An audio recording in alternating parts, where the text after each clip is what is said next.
of pure exciting sports talk. The experts are in the house. Sports Wrap every Thursday evening, only on the big station, only on Q95. Lock it in.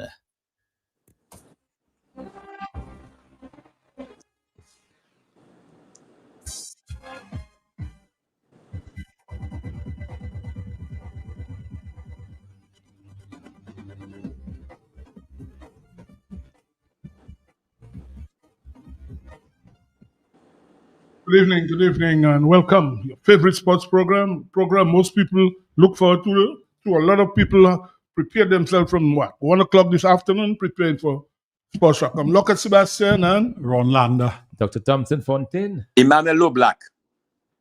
And Emmanuel Loblack. right. So let's start with our usual prayer. We have to pray to God, guys. If without prayer, we are finished. No, not today, Sebastian.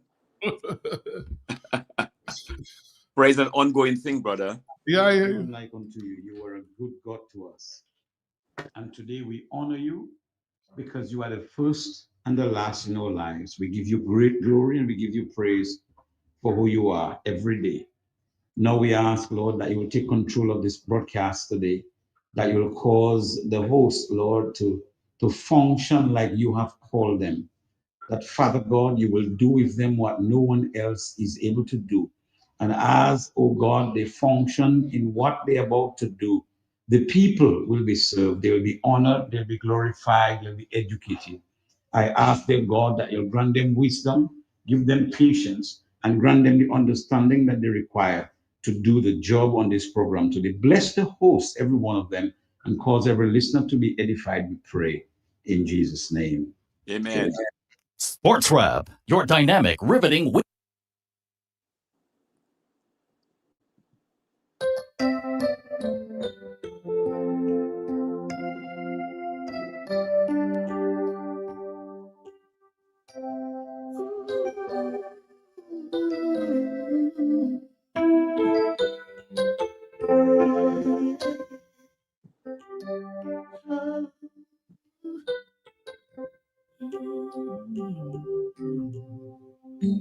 You can take away my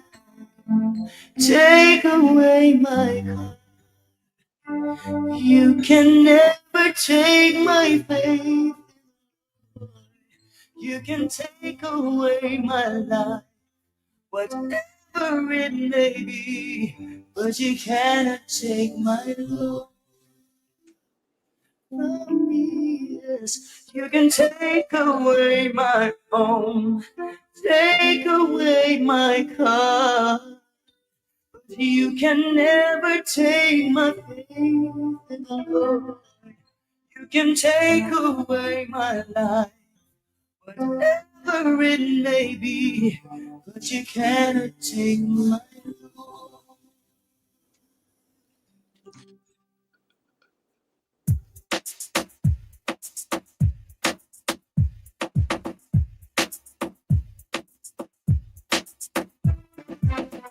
Though they blame me, yes, will I trust them? Oh, yeah. All right. Yeah, yes. You can take away my home, take away my heart, but you can never take my faith in the Lord. You can take away my life, whatever it may be, but you cannot take my love from me. You can take away my home, take away my car. You can never take my faith in the Lord. You can take away my life, whatever it may be, but you can't take my Lord. Here's all I ever need, nothing else will do. Yes. You know, Jai Kingston, he said, you can take away everything, Lobby. You can't take away the Lord, eh? Never. Guys? Never.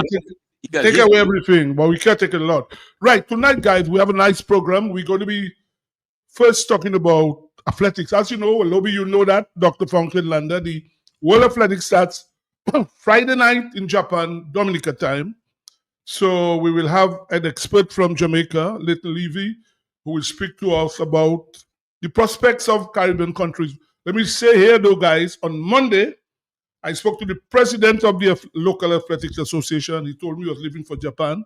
I asked him if we could speak to him and the Dominican people, including Fiala, for there. The link was sent to him by Sherwin.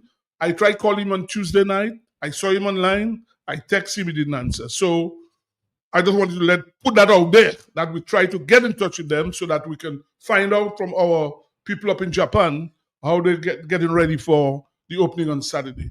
We'll also be going to speak to David Ware, the captain of the St. Lucia Kings team in CPL. He'll speak to us. David Wilson, sorry. They're leading now, the St. Lucia Kings. They're leading now. So we'll hear from him. Also, we're going to be speaking about tennis. You know, guys, Alcaraz, Lobby, 22 years, 6 Grand Slams.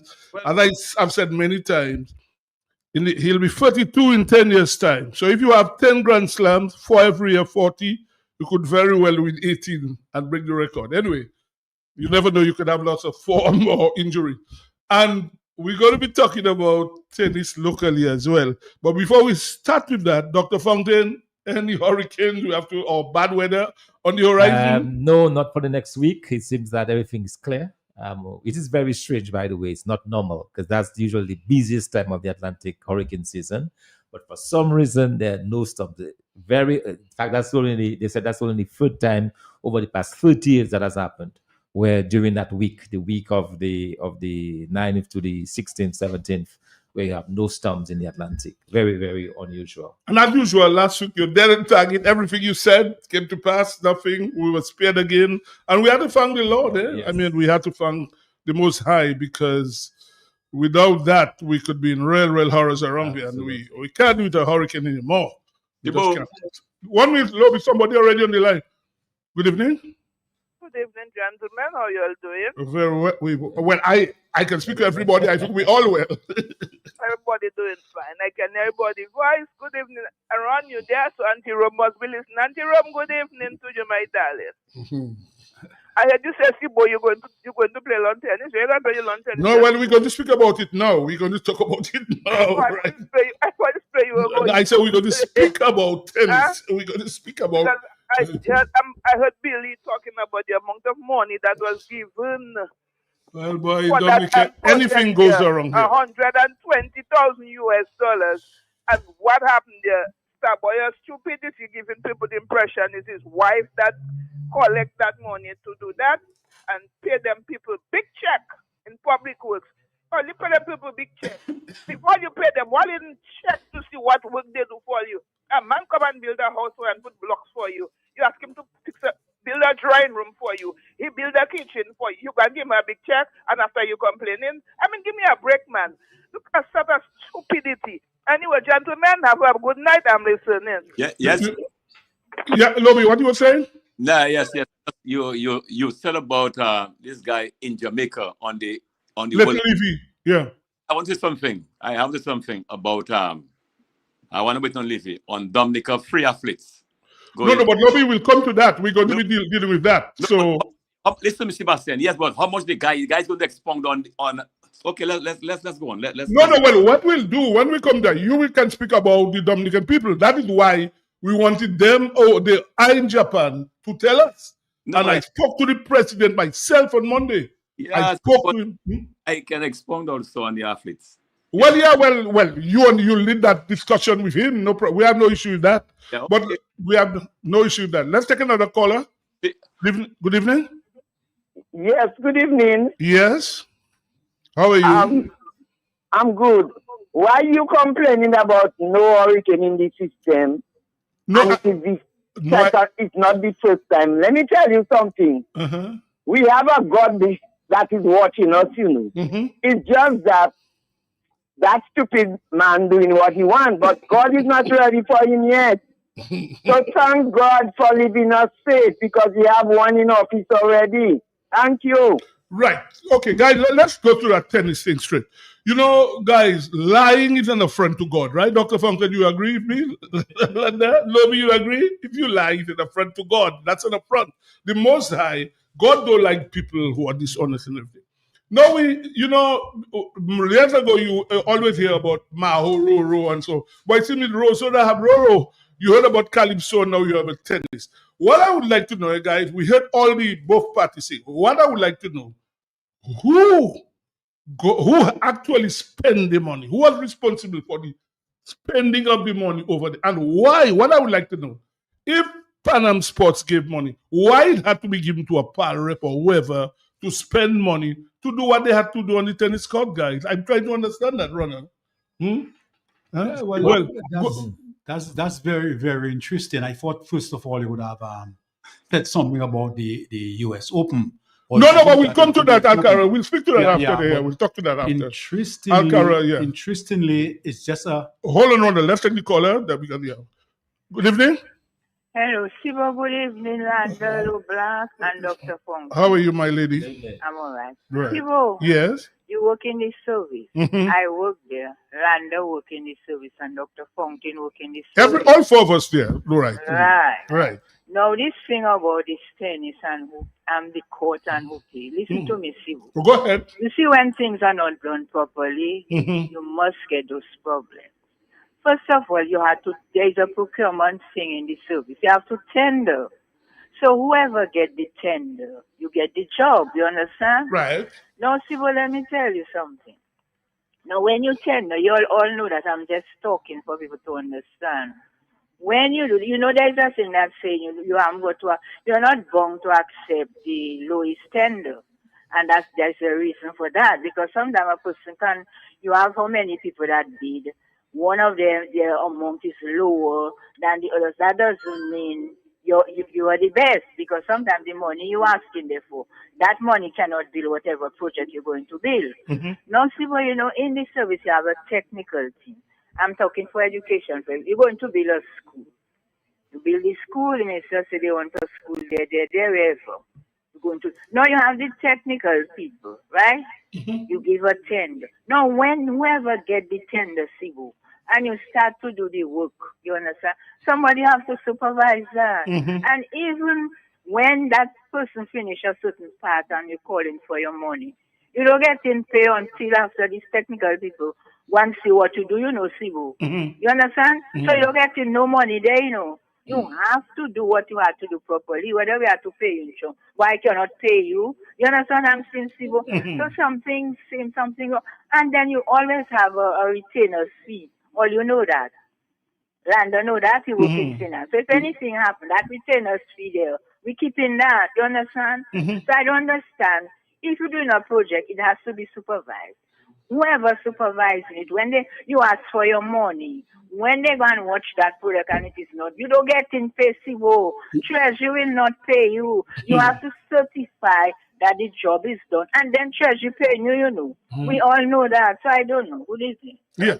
Yes, go ahead, yes, guys. So, Ronald, you were saying? Yeah, I'm saying that's just another negative economic indicator where matters, a particular project was mismanaged, and guys are pointing fingers. Guys are trying to pass on the blame from one person to the other.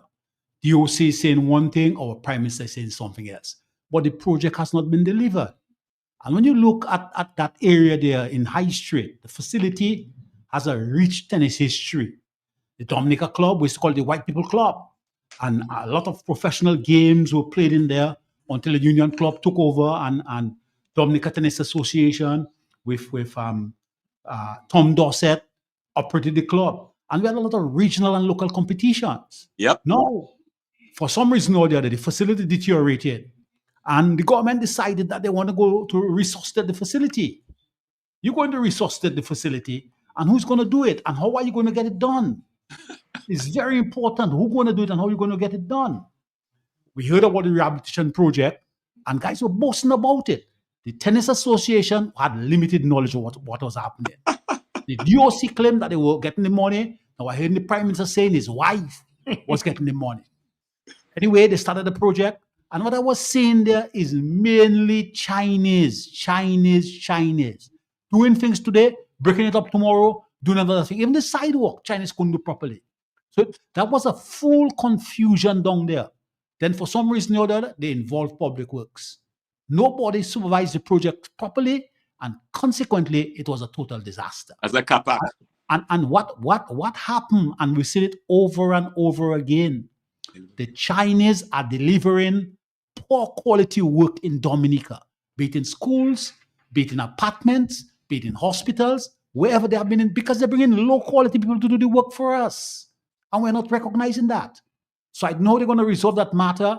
Is an embarrassment now internationally for the DOC. They've got to account for that money. The Prime Minister has to do something about that. And it's another embarrassing matter, clearly indicating that the guys that are operating Dominica do not have the capacity to do the work.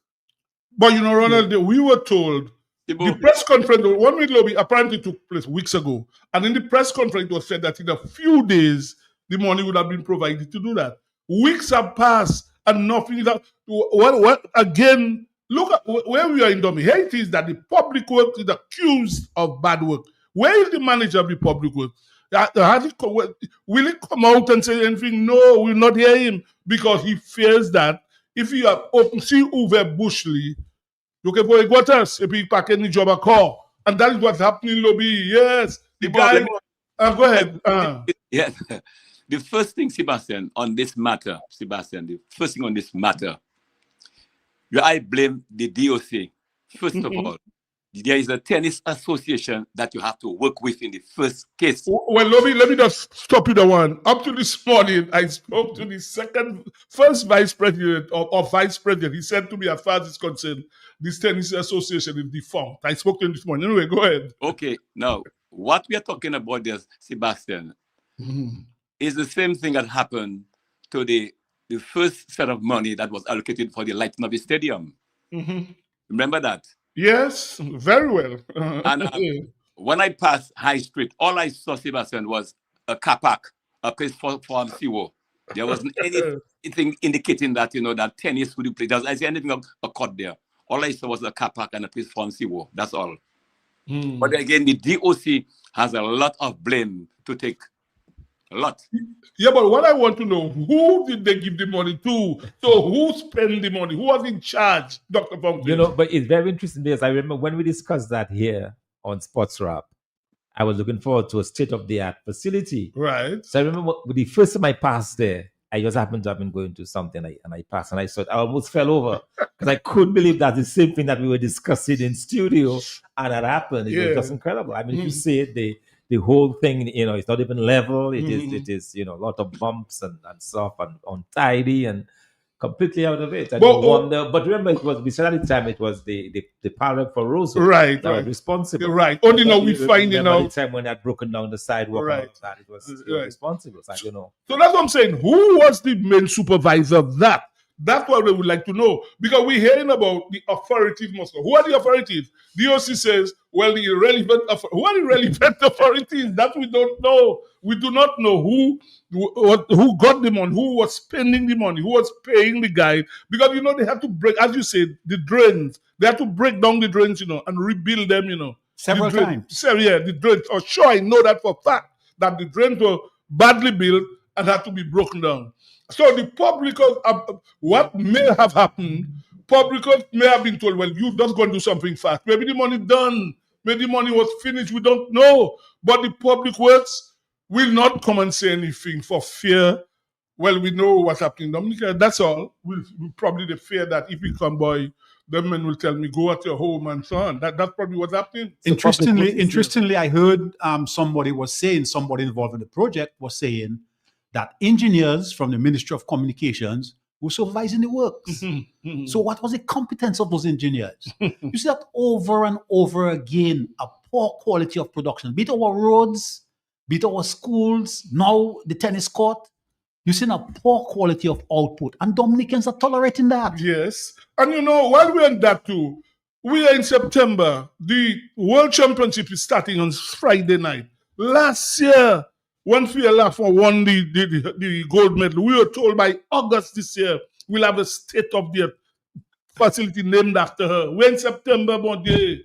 I passed through Portsmouth just this morning and it seemed that there is a nice facility going up right there just before you get to Secret Bay. So on what the right-hand you side. are seeing, Doctor, for what you saw? Well, some area been cleared up Okay. and some stones there, but that's about it. What I know up to now, with the owner of the land, nothing has been concretized, as they would say. In other words, to say, well, this is how much we're going to pay you.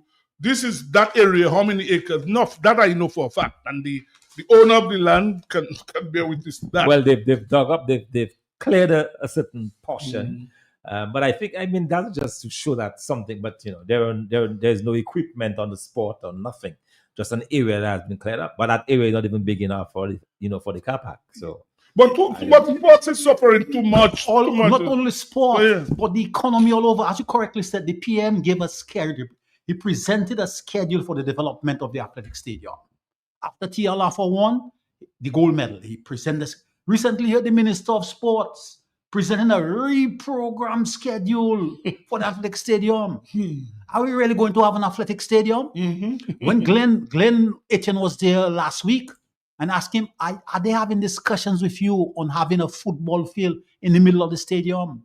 All stadiums all over the world and under 14 players were just playing in Trinidad. And you saw it. Where they were playing was in the inner part of an athletics track.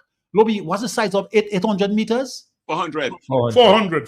The tracks are normally 400. So you have enough room on the inside to No, put... well, actually, yes, Landa, normally what you do, Grenada has the same thing, St. Lucia. You build the track on the outside and the football field in the center. In the inside.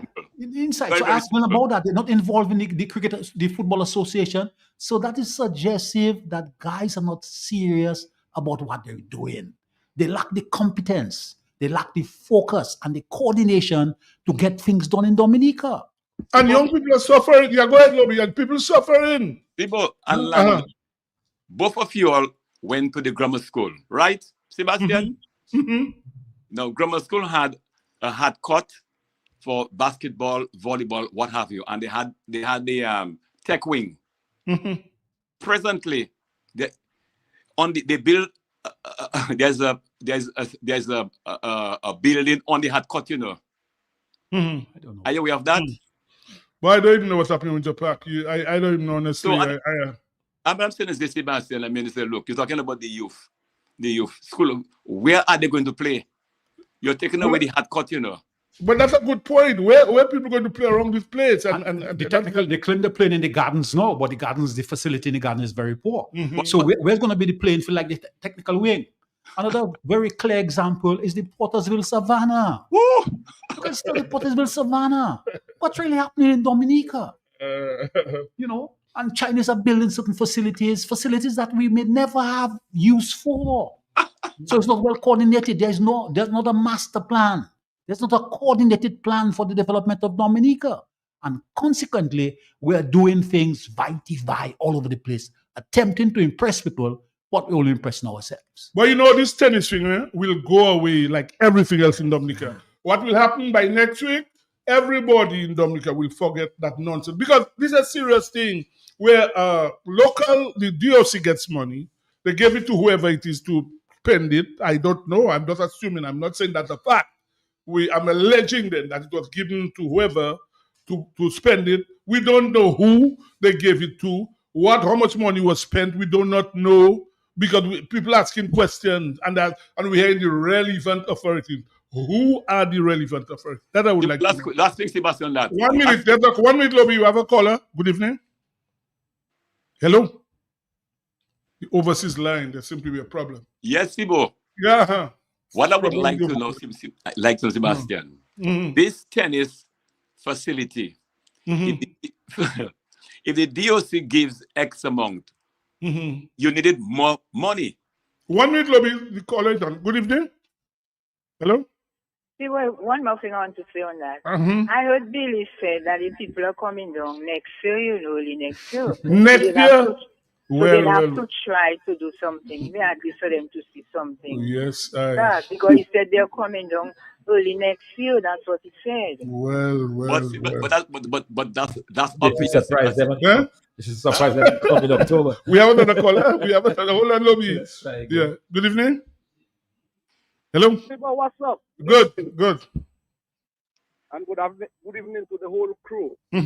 But this afternoon, Sibo, I have a question for the doctor. He's in the house, right? Yes, yeah, he's there. He's right there. Okay. Good afternoon, Doc. That's our political leader. Does one need a residency requirement, or at least you have to stay 3 months in the polling constituent or a polling district, sorry, to be confirmed? No. Because people I hear the chief electoral officer, chief election officer saying you don't need no requirement to be confirmed. According to the new Now, legislation, you don't. No. According to the new legislation, you don't. The residency criteria is gone. It's no more. Yeah, that's the one for 5 years. I know they used to have one if you stay for. No, to confirm you ask, it's gone. To confirm, you no longer need it. So in other words, somebody who is living overseas for the past 30 years, who's never set foot in Dominica, if their name is on the list and they come to Dominica for the first time in 30 years, they will be allowed to confirm their name on the list. Yeah, why I ask that? Because I listened to Dr. Pastor Randy, and the understanding I had is that he said, the Lord, I don't know, that's why I called you to ask you, because he was saying, if you come down for Quail Festival, you cannot come and reconfirm. At least you have to stay in a polling district for 3 months. No. The 3 months applies to new registration. If you're going to register for the very first time, you will have to satisfy the 3-month requirement. That's for new registration. But if your name is already on the list and you're confirming, you do not need to stay for. So you can effectively come down. You can come down for 1 day. You can come down for Creole Festival and get confirmed. Absolutely. Oh. Well, my God, what we finish that? I don't know how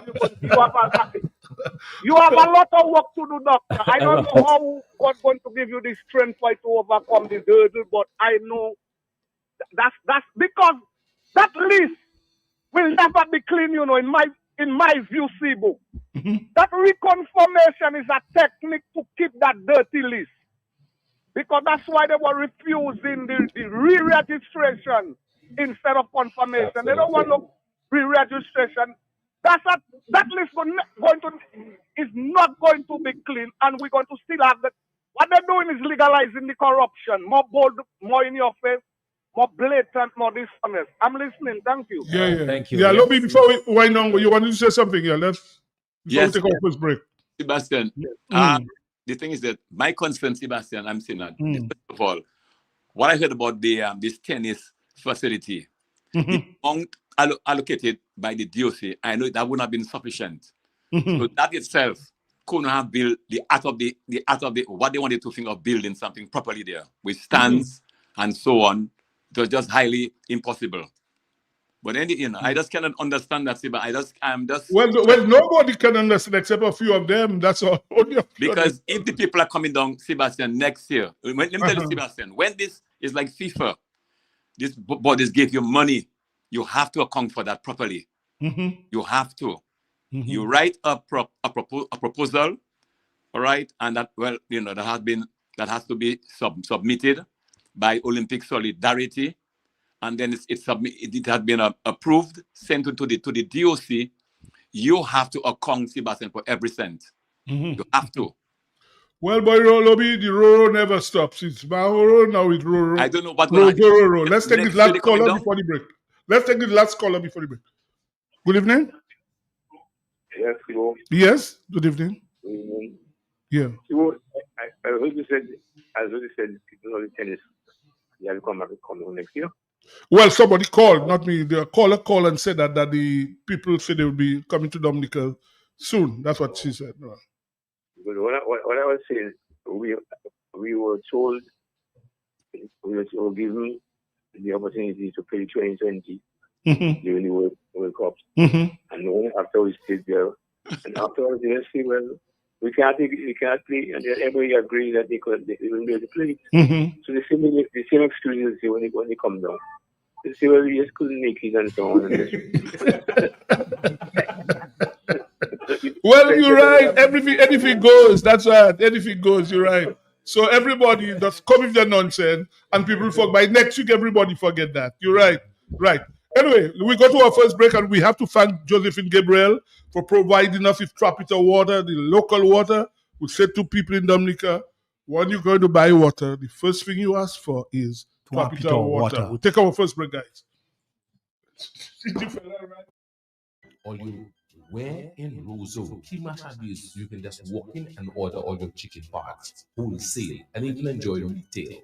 It's at AC Shillingford, all chicken parts available that you can afford fresh breast. And you know breast is best. Shillingford wings have muscle. After you eat it, you can fly. As for Shillingford chicken drumsticks, even swinging stars just order drumsticks from Shillingford. And for those of you who love Risapul, AC Shillingford keeps your belly full. Buy your chicken wholesale at AC Shillingford. From wings to thighs to drums to breasts to backs to necks. It's available. It's always available and it's affordable. Plus, you've got pork feet, ham and turkey, bull foot, chicken nuggets, pepperoni, all those right seasonings to make your kitchen keep on ticking. Buy your wholesale chicken at AC Shillingford. When you think of chicken, think of AC Shillingford. Always fresh. You want the best, you do. Shop at SCA. Better than the rest. Go shop at SCA. And they often wear shop at SCA. You get more for life. Shop at SCA. Shop at SCA. Yeah, shop at SCA. Shop at SCA. Shop at SCA. Yes, family, customer friendly. With free locations, it's so convenient. And our price is that's where you belong. Oh, tell your mama, tell your papa, shop at SCA. Tell your son and your daughter, shop at SCA. Auntie, nan, and cousin, friend, hope and power, all of them. Grandma, grandpa, hope, neighbor, girlfriend, boyfriend, side. What? Shop at SCA. Shop at SCA. Shop at SCA. Shop at SCA. Check us out at Pottersville, High Street, and downtown Rose. The New India Insurance Company has reopened its doors in Portsmouth, offering the same great services you get in Roseau. Motor vehicle insurance, home and business owners, fire and related carriers, public liability, and so much more. Come, visit us today for insurance with a personal touch on Bay Street, Portsmouth, or call us at 445-4023. We are ready to serve you. Dominicans, insure your property, protect your property, you homeowner and businessman, protect your property, insure your property. Can't wait for the hurricane, can't wait till you flood again, can't wait till your roof fly out and all your business coming out. Remember, no insurance company will insure your property when a storm is approaching. Get ahead of the hurricane season. Insure with a company who gives you the assurance of payment for your valid claim. Come speak with us today at the New India Assurance Company Limited, upstairs AC Shillingford and Company Limited, 24 King George Street, Roseau. Bring along an up-to-date valuation from a qualified engineer and get insured today. Looking for a quiet, relaxing place to stay? Call Porter's Place Guest House. Leaving the office late and need somewhere close to town? Call Porter's Place Guest House. Have business clients coming in and need accommodation? Call Porter's Place Guest House. Looking for group accommodation? Call Porter's Place Guest House. Located at 37 Goodwill Road in Portersville, upstairs ACS Supermarket. Enjoy our semi-self-contained rooms with private washroom, bathroom, Wi-Fi, air condition, cable network, mini refrigerator, all in a non-smoking environment. Call or WhatsApp at 1767-275-1899 or email us at info@portersplaceguesthouse.com to make your reservations. Porter's Place, your home away from home. fit for a king, a queen, and all their royal subjects.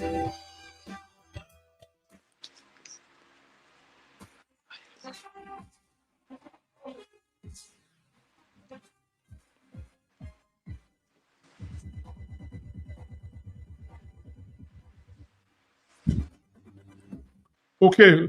Well, we're going to be talking athletics. So, Lobby, while we wait on Leighton Levy for Jamaica to join us soon, you probably can talk about the Dominican contingent up there and let listeners know who are the people we have up there and what you expect from them. Well, Sebastian, first of all, Sebastian, that as you said, the World Athletics starts on Friday. Well, Friday night our time, yeah. Mhm. Yeah, it's going to be. My estimation is this: the games is going to be one of the high. The standard going to be very high.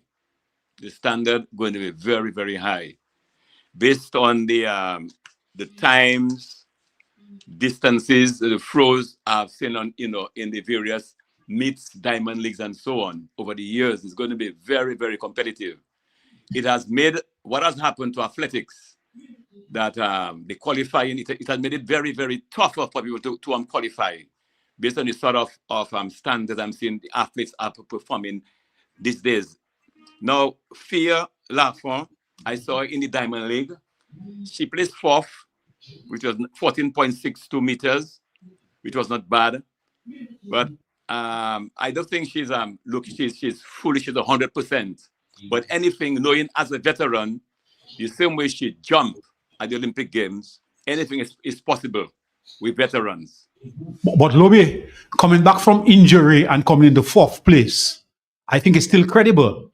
No, it's if yes, herself. But definitely, yes, but that's place in that new competition. Okay, Lobby, 1 minute. Guys, we've just been joined now by Leighton Levy, our track and field specialist, analyst from Jamaica. Leighton, good evening. Hi, guys. Good evening, everyone. My apologies. I was actually doing some research for tomorrow. And well, we are just speaking to Low Black, the local track, and we're speaking about Fia Lafont. What do you think first thing are her chances in this meet starting on Friday night? Look, her last meet, she got 14.6, which tells me that she's finding her rhythm just at about the right time. She's been there about 14 of those all year long with Shanika Ricketts, but the last meet, I think she done 14.62, which means that there's a strong possibility that she could break up the triumvirate of Cubans who have been dominating this season all year long.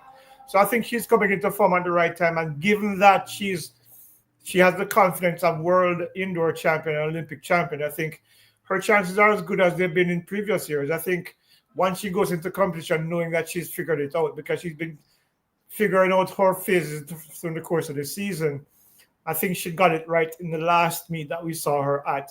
And that suggests to me that she'll be a contender in Tokyo. So you think she could get gold or silver? Where you think she can really reach? I think she's probably gonna have to jump somewhere. If she jumps 15 meters like she did the last two times when she competed globally, she'll definitely win, because Perez Hernandez and Poveda, they've been somewhere between 14.70 and 14.90 all season. I think her world lead is 14.96 or thereabouts.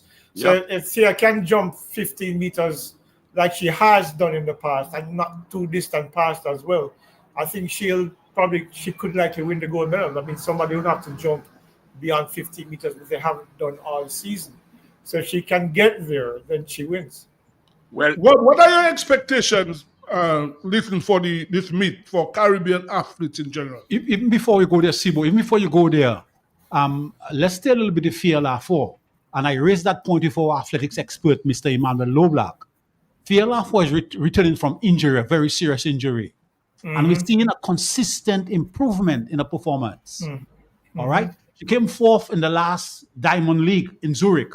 Yeah, 14-6. And we expect her to continue improving. And in this World Athletics competition, we expect her to be in the top 3, to break the Cuban trial. Lobi, what do you think? Yeah, it's a strong possibility. I believe that's a very strong possibility. Oh, sorry, that was for you. Sorry, Mr. Loblack. Yes. First of all, you have to understand, as a jumper I was, all right? You have to understand about injury. It's not easy. All right, it takes a lot of stress on the body, and based on the injury I know which he has, as a veteran, anything is possible. Anything is possible as a veteran. But I am telling you that, you know, these two Cubans have been doing very, very, very well. They have been injury free, and they are doing very, very well. And I'm telling that she can be in the top 3, all right, but she'd have to grind her teeth to jump 15 plus. It has to go deep. It's not easy. It is not easy, I know, for her. It's not easy. Not easy at all.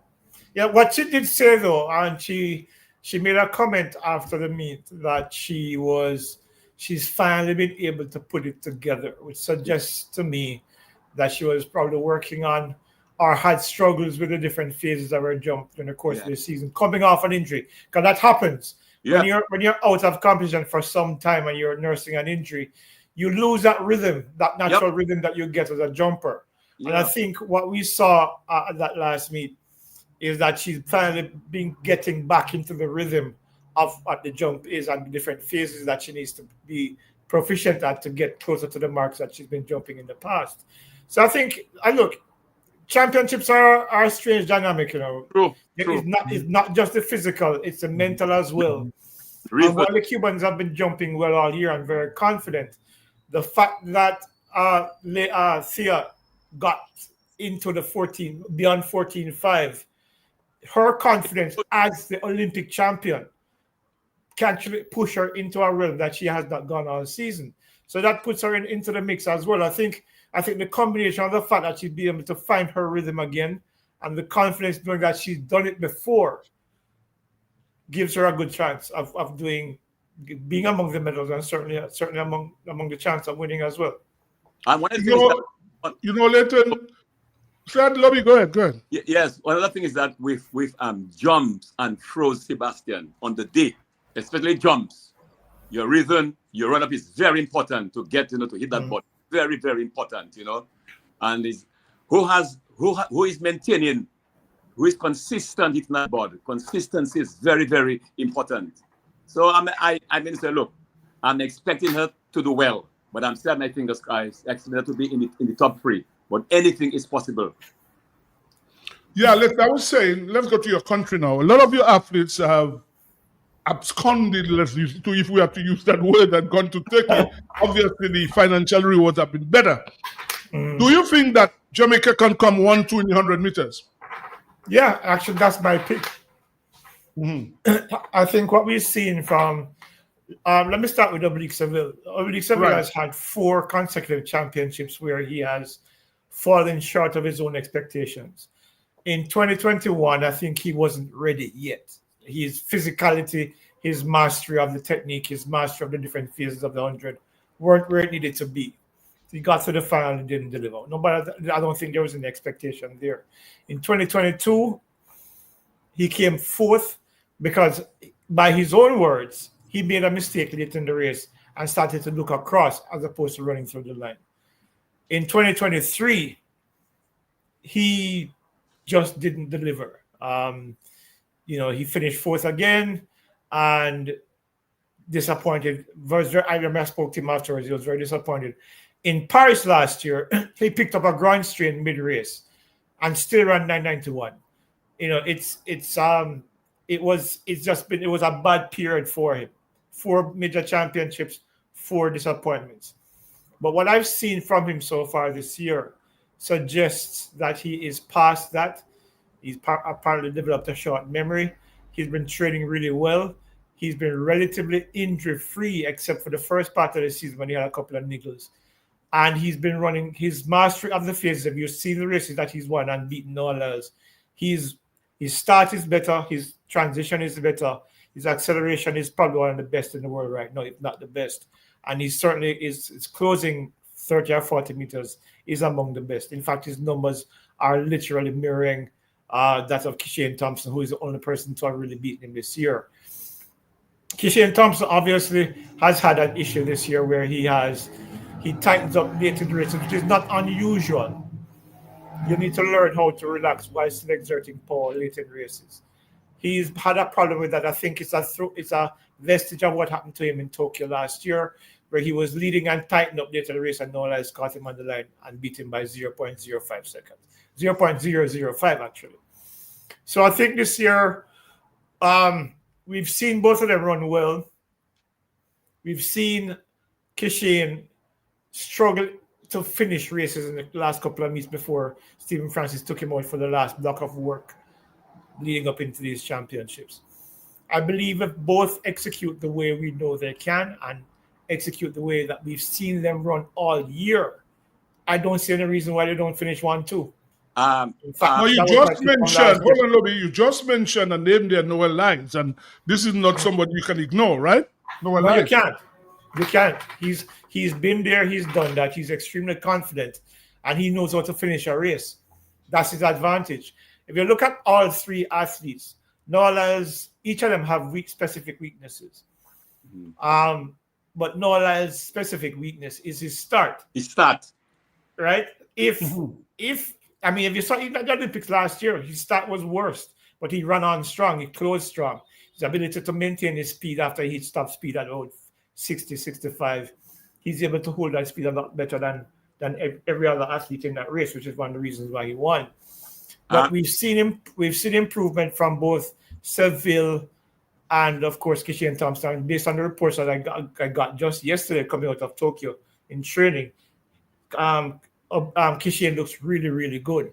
And Oblique has been training really, really well for the last 4 months. I mean, he's been, based on the reports that I've been getting, his numbers in training are exceeding the expectations of Coach Glenn Mills, who is trying to keep him on a tight leash, but he keeps breaking free because he's without effort, he's getting the numbers that Mills expects him to get with greater effort. So it suggests to me that both he and Kishane are faster this year and are better from their previous experiences. Based on that, I'm going with them for 1-2. In fact, I'm picking Oblique Seville to win. That's interesting because I thought you made mention of the African runners, the Leslie Tobogo. He hasn't been mentioned. No, Tobogo. I don't think Tobogo is. I don't see him running 9.7 in 100. Yeah, he's minded too much. Yeah, he's more of a 200-meter runner. That's where his strength is. 1-4. But I don't see him. I don't see him as a 9.7 runner, which I think is where, because I hear the track in Tokyo is really fast. And I don't see him running 9.7. I do, however, see both Oblique and Kishane and Noah Lyles and maybe Kenny Bednarek running 9.7s as well. So I don't see Tobogo being among them.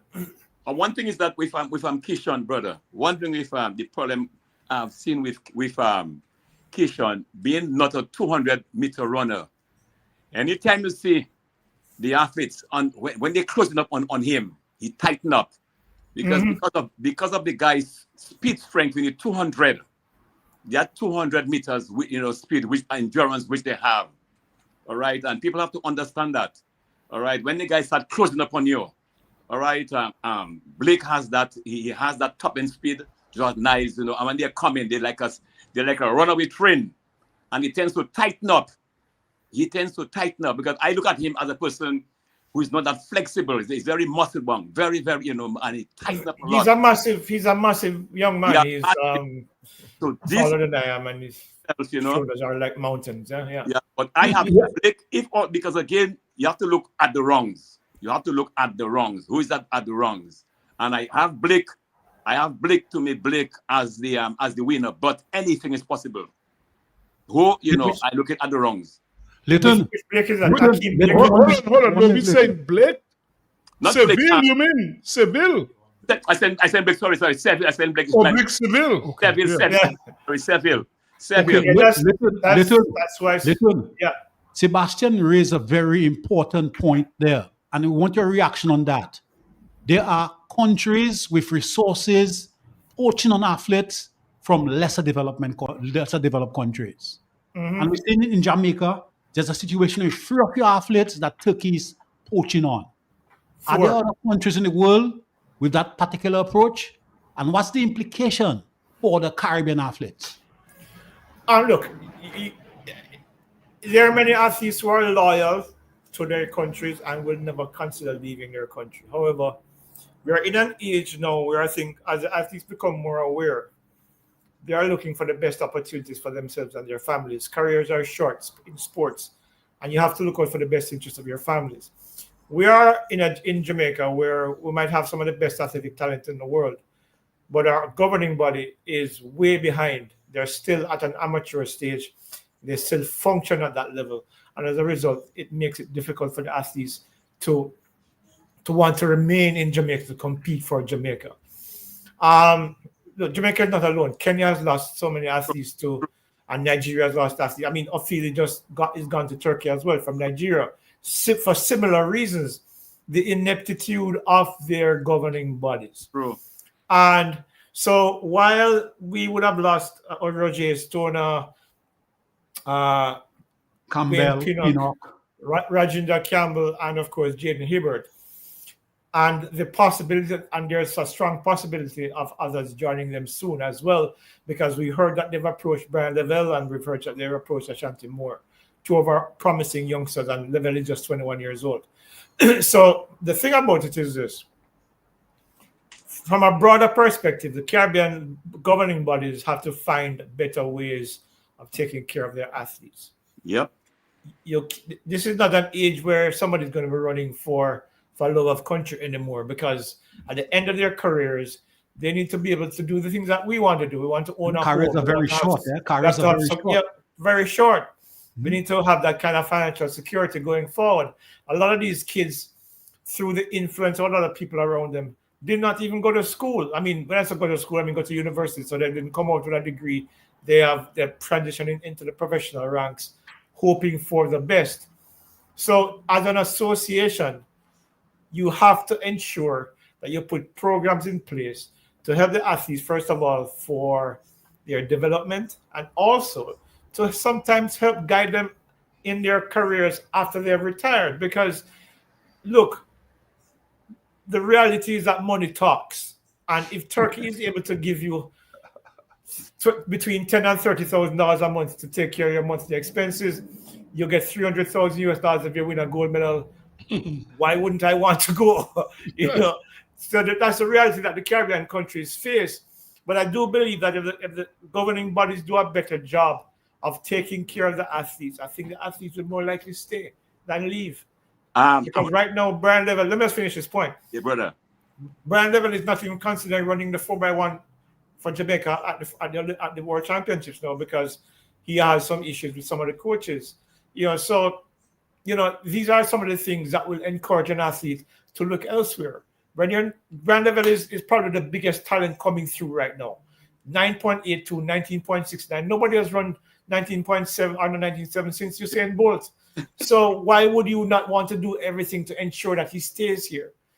So it has to come down to a private-public partnership thing where government gets involved, private sector gets involved, and of course the governing body gets involved. And through collaboration, create systems and generate funding that can help these athletes show that you do care and you want to take care of them as much as you can. Valid and point. If you do that, they will stay. I'm convinced of it. I've spoken to all of the athletes who have transitioned to Turkey, and all of them speak the same thing. The impression that the J3s does not care. So why should they? One thing is that you just made mention here. As a brother, as a former coach of track and field for years, dealing with first of all, in terms of athletes in Dominica, I look at you, first of all, your talent. I encourage, first of all, with the athletes to do well at school. If you want to pursue, you want to go far, do the SAT, you'll get a scholarship. You may not get to the international level, but you'll get a degree. And how well you do, you might end up doing like some of them have ended up doing their master that they've done very well. I always make them understand there's life after sport. There's life after sport. And you also strengthen your point on the associations in the region. You have to understand that you have to assist the athletes financially. You have to do that. It is not easy. It's not an easy sport. First of all, people think that being a world champion, you just go on the track and you just train. That's not all. You have to get in terms, that's not all. Your nutrition, your massage. It's a whole package. It's a whole package. And Loblack, I expect you to speak about the two other athletes from Dominica. But before you go there, I would like to ask at Leighton, what other outstanding athletes do we have in the Caribbean that we expect to perform creditably in the World Games? For example, Julian Alfred is still there at 1063, but there is a Melissa Jefferson. 10-72 and 21-7-1 this year. I think I have her to win the double. What about Melissa Jefferson? Jefferson from USA seems to be... Yeah, I know Melissa Jefferson is running fast, and she's likely to run 10-5 if the conditions are right.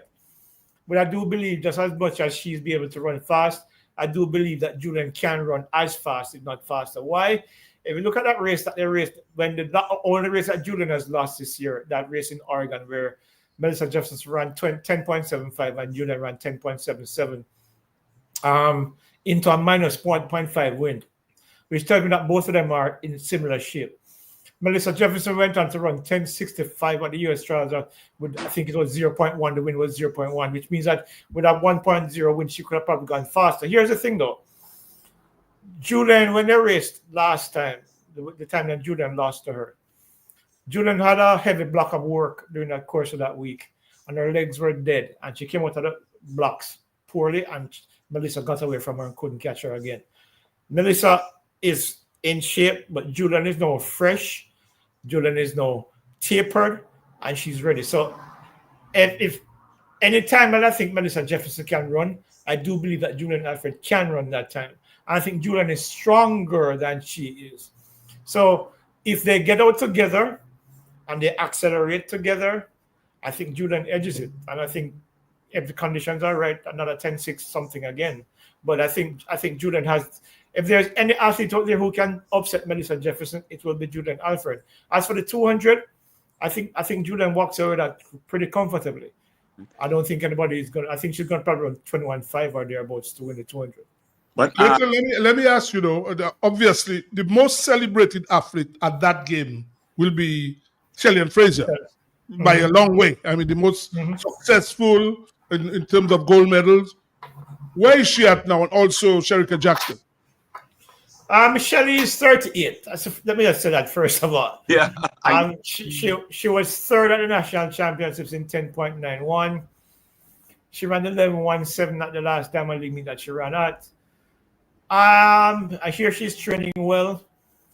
If she does go any faster than that 10.91 that she ran at the trials, she's going to run 10.85 or something, which gets her into the final.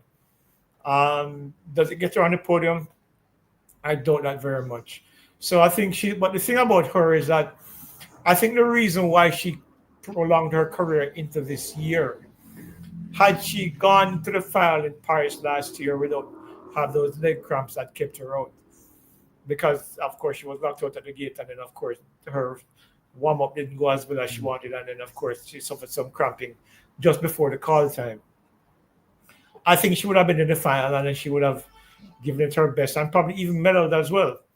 But she wanted to leave on her own terms. So she's here this year. She knows what the odds are. She knows that there are 6 or 7 women in the world who are faster than she is this year. I don't think she has any illusions about what to expect in a final. I know that when she lines up, she expects to win. But again, she's 38 years old, and these girls are running fast. And so I think getting to the final for her and probably finishing 5th or 6th in the final, I don't think is anything that she would be disappointed with. But it allows her to transition away from the sport on her own terms. As for Shericka Jackson, as you know, had those injuries last year in Paris. And she has not looked herself all year. I mean, we saw her at the national championships, 10.88, which was her season best time. Then she ran a 22.17 as a meet a couple of weeks later. She hasn't looked like the 21.41 athlete that we saw in 2023 in Budapest, and the person who was challenging the world record. In fact, I've only penciled her in for the bronze in the 200 meters. But I don't think she has been at her best, and I don't think that she will be at her best in the context of previous seasons. I think she'll be in good shape for the competition that starts tomorrow night, our time in the region. But in terms of being a strong gold medal prospect, I think those days are beyond her, at least for this year. Okay, Leighton, we have to wind now because our next guest is on the thing. So, Leighton, one thing I want to mention, obviously, as we wind down, you planted, obviously, you're going to win the pole vault again. You expect him to break a record, right? Yeah, I think he'd probably just break the record and collect another $100,000. Every time he breaks, and he does that. He's collected He's collected $1.3 million for just breaking the world record. Yeah, Duplantis. So probably it again. Yeah. He's Anyway, so phenomenal. Leighton, thank you very much. We'll be in touch with you again. Probably after the World Championship, we'll be in touch with you again. Thank you very much. My pleasure, guys. And my apologies again for being late. That's okay. No problem. Anytime, man. You're always willing to join us. Thank you. All right. So, Take it easy. right. Thank. So, guys, right away, I think we're going straight to cricket. Our guest is right there. And let's see if we can bring him in right away. Yes, we will. Yeah. You know, 34 years ago, I was with the Dominica team in Tokyo. Right. 34 years ago, imagine. Okay, good evening. We're going to be talking cricket now. And then we have with us an esteemed gentleman. I mean, he's the captain of the St. Lucia Kings team, David Wiese. He's a South African who also plays, I think he's the only, I can't think of any other international player who has played for two countries. He's played for Namibia and South Africa. David, good evening. Good evening. Hi, good evening. How are you guys doing? All right, I'm Sibo, together with Ronald Lander, Thompson Fountain, Emmanuel Loblack. So you have a full team there with you. So David, first thing I want to say, I want to congratulate you on being the captain of the St. Lucia team. You all at the top of the table right now. Obviously, you have taken over from Fab du Plessis. How have you been enjoying the captaincy so far? Yeah, thanks a lot for having me, guys. It's been good so far. I was part of the team for the past couple of years now while Faf du Plessis was captain. So to take over from him, it's kind of been, I want to say a slightly easier job because, the team's kind of stayed the same as it's been over the last couple of years. And we've got some good senior players in our team with, Loston Chase and Johnson Charles, Ozoli Joseph. So for me as a captain, it's just been basically trying to just continue what we've been doing over the last couple of years and just, seeking help from all the senior players wherever I can. Have you been enjoying it? Yeah, it's been a good challenge. It's something that I'm quite new to. I haven't captained too many teams in the past. I've done it once or twice, but it's been fun. It's been good to be able to work with the guys behind the scenes, also to work more with the strategic side of things and the tactical side of things. It's been quite fun, yeah. You currently at the top of the table. You have one more game to play on Saturday morning, I think it is. Saturday morning? Yes, Saturday morning, 11 o'clock against Guyana. Right. Now, you need to win it to stay at the top because if you come first or second, you have two chances of getting to the final, right? So it's your aim now to win that match on Saturday. Yeah, 100%. Since the start of the tournament, that's been our main goal, to finish in those top two. It just gives you, a second chance in case you do maybe have a bad game when it comes to the playoffs. You do get a second opportunity if you do finish in those top two positions. And, in saying that, if you do win that first game, you go straight through to the final. So it's definitely a big advantage if you do finish in those top two positions. And, like you say, our fate is in our hands at this stage. We don't have to rely on anybody else. If we win that game on Saturday, we go straight through to the top two. Yeah, but Guyana is always a difficult. You look at so far. I know you're in Guyana now. The pitch in Guyana obviously will be a challenge, wouldn't it be? Yeah, 100%. I mean, beating Guyana in Guyana is always going to be a challenge. They're so good in their own conditions. Their whole team is set up and accustomed to playing in their home conditions. And like we saw last night in the game against Antigua, it's a tough pitch, and it's a pitch that it's not the same as the St. Lucia wicket that we're used to playing on. We're used to playing on slightly better, high-scoring wickets, and this one seems like it's a bit more in it for the bowlers. So we're going to have to adapt. We're going to have to go out there and get a new game plan. But I'm confident in the guys. We've played day games in Guyana before. Last year we played a couple of day games, and we had quite a bit of success in those day games. So I'm confident that the guys are going to be able to adapt and adjust and put in a good performance come Saturday. Yes. I look at the combination of the team you have. From what you have seen so far, David, in the tournament, are you satisfied there's talent in the Caribbean? Yes, 100%. And I think it's been a fantastic initiative through, West Indies Cricket to have this breakout league that they had before the CPL, because it's really given guys, young guys opportunity to come through.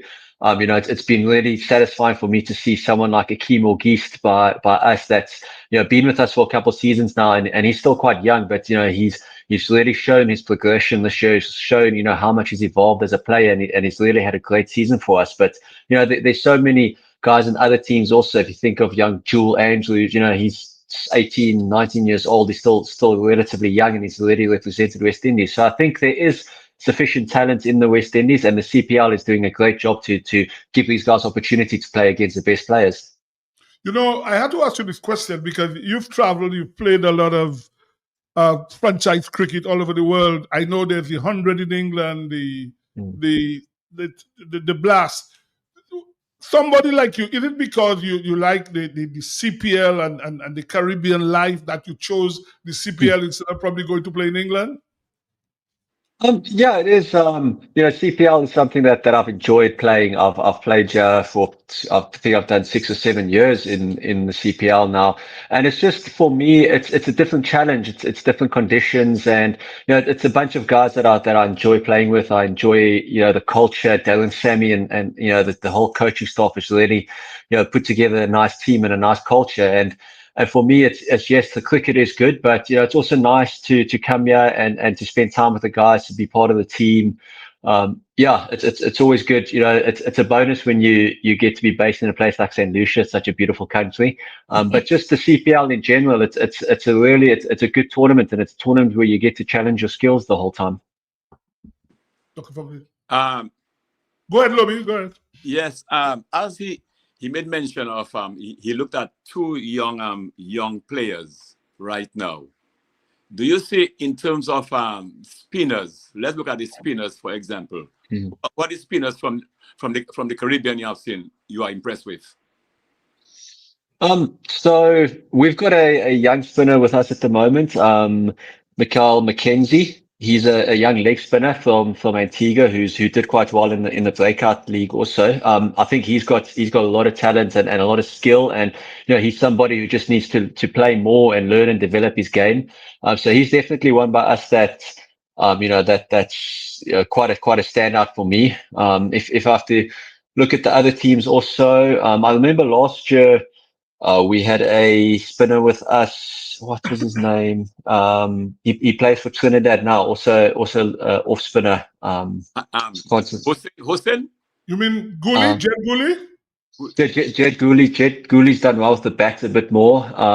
Spinning wise, you're always looking at guys like Gudakesh Motti, Keel Hussain. They kind of your standout guys. But then there's also a lot of younger guys, especially the spinners who are coming through, and it's good to see the young guys getting used to the skill. Even there's guys who when we practice, where we train, like today we were training in Guyana, you get a couple of the younger guys who are just net bowlers who come to you and bowl to you in the nets.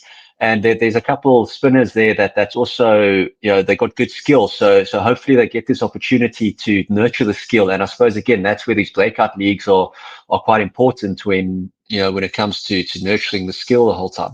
What I would like to say, first of all, what I'm seeing in the Caribbean right now emerging, I'm seeing a lot of left-arm spinners. We lack leg spinners. Because looking at the other leg spinners, they're very, very effective. We need leg spinners in the Caribbean. Yes, look, I think you're 100% correct. If you look at all the successful international teams, they're all guys who have got like a leg spinner or a mystery spinner or something like that. And Sunil Narayan did that for a lot of years. He was that mystery spinner in the team, and now you've just got the couple left-arm spinners who are playing for the West Indies at the moment. But it's always a luxury to have a leg spinner in the team like that. Like I said, we've got a young guy, Michael McKenzie, who's with us, who I think has really got the skill and the talent. If he just gets the opportunity and gets to work a little bit harder at his game, I think there's something there. He's definitely got like that X factor to him. In fact, I saw him in the breakout league. In fact, I think he took the most wickets. And he looked he was the leading quality young leg spinner. He was the leading wicket taker. Yes. Yeah. People, What happened to Walsh, young Walsh? Well, he's not playing. He didn't make the Antigua. Yeah. I don't know where Hayden Walsh is. Because he when he came onto the scene, he also broke out onto the scene quite soon and showed a lot of promise. What happened Yes. to him? Well, he's not playing. They didn't select him. The Antigua Falcons didn't select him. So because I say, look, as I just said earlier in terms of leg spinners, that is in terms of the emerging leg spinner we had. All right, and this guy, I just cannot understand that. I'm saying I just can't understand why. Where is this young man? Why was he left up? Nobody selected him. I just can't understand that. What is wrong? I just can't understand at all. Yeah. Well, David, you've had all week. Well, you all haven't played since last week. So, what have you been doing during that time? We've been taking it easy a little bit. We had quite a heavy schedule. You know, when you've got all your home games, then you play quite a few back-to-back games, and then we went to Trinidad, and then we went straight from Trinidad to Barbados also. So we've had quite a heavy schedule. So the last couple of days we've just been relaxing, just doing all of the work you need to, put in behind the scenes in terms of your body, recovery work, gym work. We had a good training session today. The guys got back onto it again and had a good session today. So we just used these last couple of days just to almost recharge, body and mind, because we're getting to the back end of the tournament now. We're getting to the important part of the tournament now, and you need to still be quite mentally and physically fresh when it comes to these last few games. So that's just more what we've been focusing on the last couple of days. Is Azari Joseph fully fit? Is he fully fit? Yes, he is. He is back fit and playing again. I think he's just easing back into it. He did have that ankle injury. He has been medically cleared. He has been cleared to play. He's been putting especially the last couple of days where he hasn't had any cricket. He's been putting in the hard work with the physio within the gym again to try and get the ankle ready. I think at this stage now it's just for him to in his mind, trust that the ankle is fit again and it is strong and it's not going to give him any more problems. Yeah, well, David, like I say, you all are at the top of the table now. You have one game on Saturday, and then the playoffs start next week, Tuesday. I think the ultimate goal for you is to win the championship again this year, right? Yeah, 100%. I think we've put ourselves in a good position. We've done the hard work leading into this part of the tournament now, and we want to continue that momentum. You don't want to come here, put in all that hard work, and then end up losing in the playoffs. So at the start of the tournament, we said that we're not putting pressure on ourselves to defend the title. We just want to put ourselves in a position that's a possibility for us to do. And making those top two playoff spots is definitely putting ourselves in the best position to go in and ultimately defend our title. Yes, David, I'm sure. I just want to move a little quickly away from the CPL and talk a little bit about what's going on now in England and South Africa. I'm sure you've had a chance to see what's going on there. What are your thoughts on South Africa's chances having gone one up in the T20 series there in England? Yeah, I think the game that they played, was it yesterday? Today? Yes, I'm not actually quite sure. Yeah. Obviously it's a shortened game, so you can't look too much into it. If you look at the tour before that, in Australia, it was about the same team that they went over there, and there was really some promise that was shown there. Some good young guys are coming through, and that's quite exciting for South Africa. If you look at someone like Dewald Brevis, Lohane Pretorius, Quena Mapaka as a bowler coming through. There's a lot of young guys coming through, and again, that's off the performance of the SA20 that has really gone and give those guys opportunities. So. It's always exciting to see younger guys coming through, especially with the T20 World Cup that's taking place next year. It's going to be exciting to see how they develop and how things pan out over the next couple of months leading into that World Cup. David, obviously you travel after the CPL. For you personally, do you go to the SAT20 or you have a break before the SAT20, or you go to the Big Bash in Australia?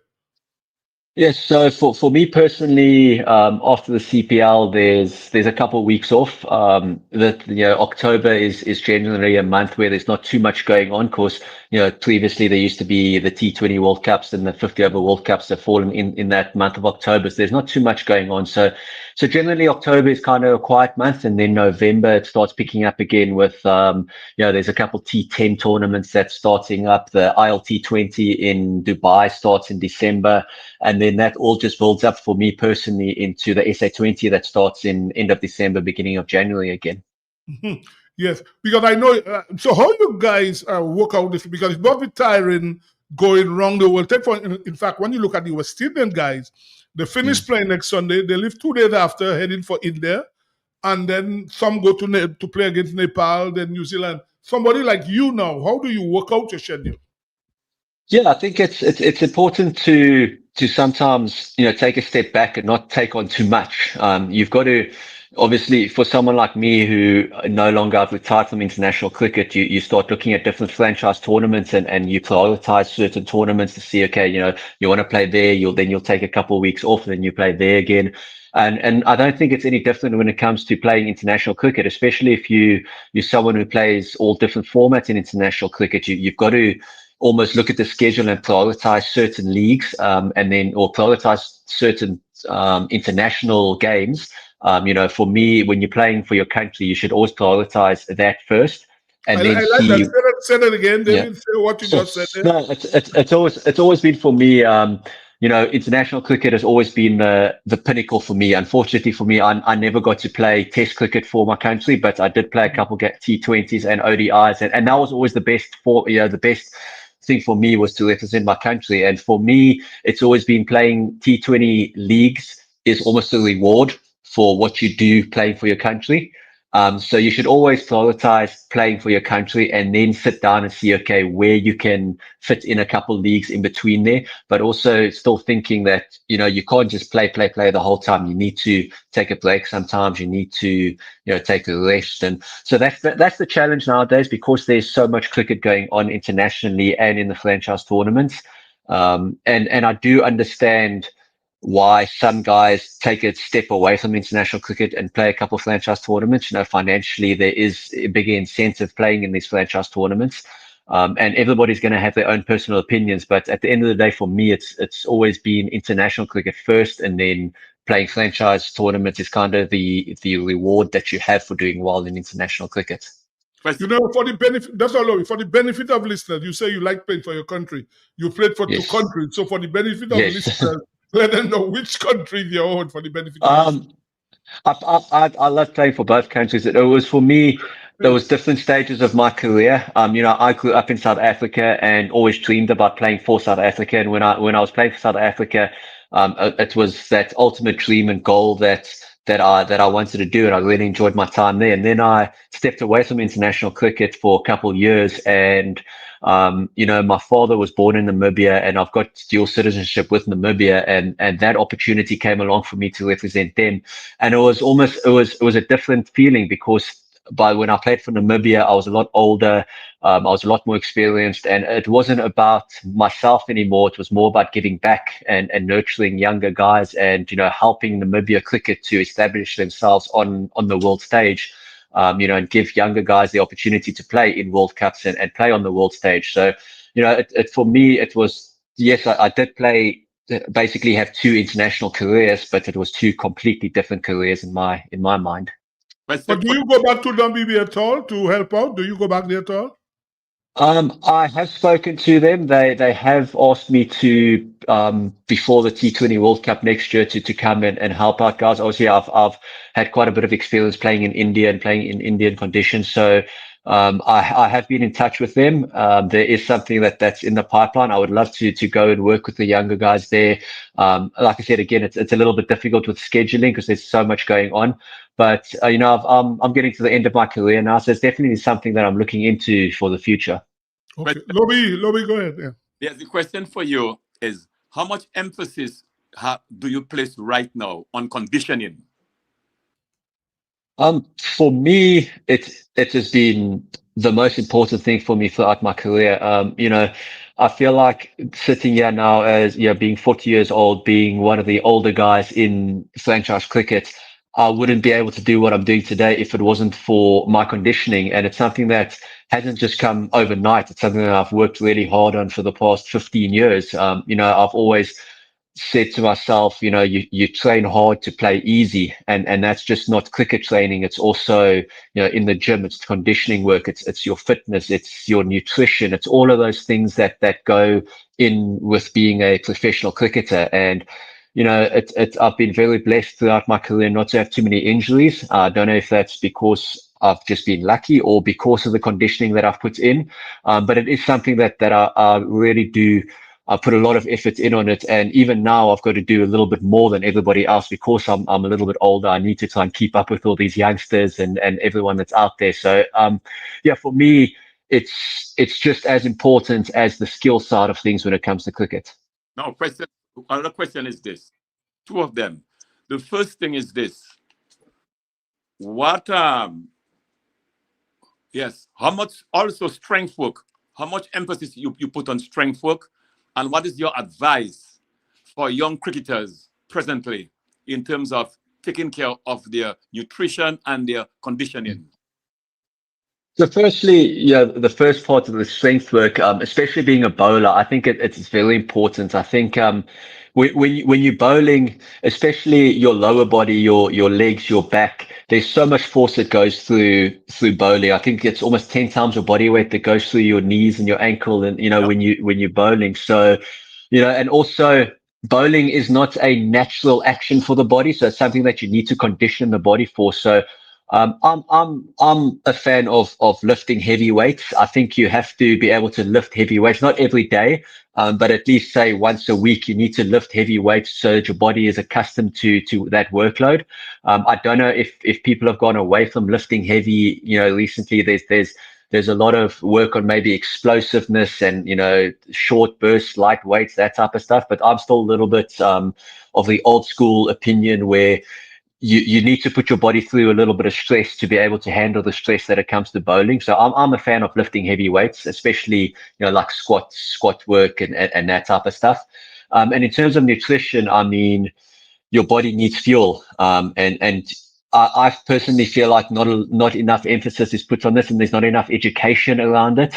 I think a lot of professional sportsmen don't understand the concept of calories or proteins or carbohydrates, anything like that. And I think it's something that we can maybe focus on a little bit more with the younger generation of guys coming through, to just, show them, put a little bit of emphasis on your diet. It's not that difficult to eat clean, to eat healthy, to stay away from certain foods. We're not saying that, that's the biggest misconception, that you can't eat takeaway foods or you can't eat chocolates or anything like that. It's like, no, that's not right. It's just you've got to understand that there's certain repercussions, and if you do this, that's fine, but do it in moderation. Only do it once a month, or have a chocolate once a week or something. It's calories in, calories out, and as soon as you start understanding that concept, then you actually have a good relationship with nutrition, and that helps you moving forward. And at the end of the day, it's a lifestyle. It's not just something that you can do while you're playing a tournament, and then when you go back home, you just forget about it. It's a lifestyle. It's something that you have to adopt throughout your life.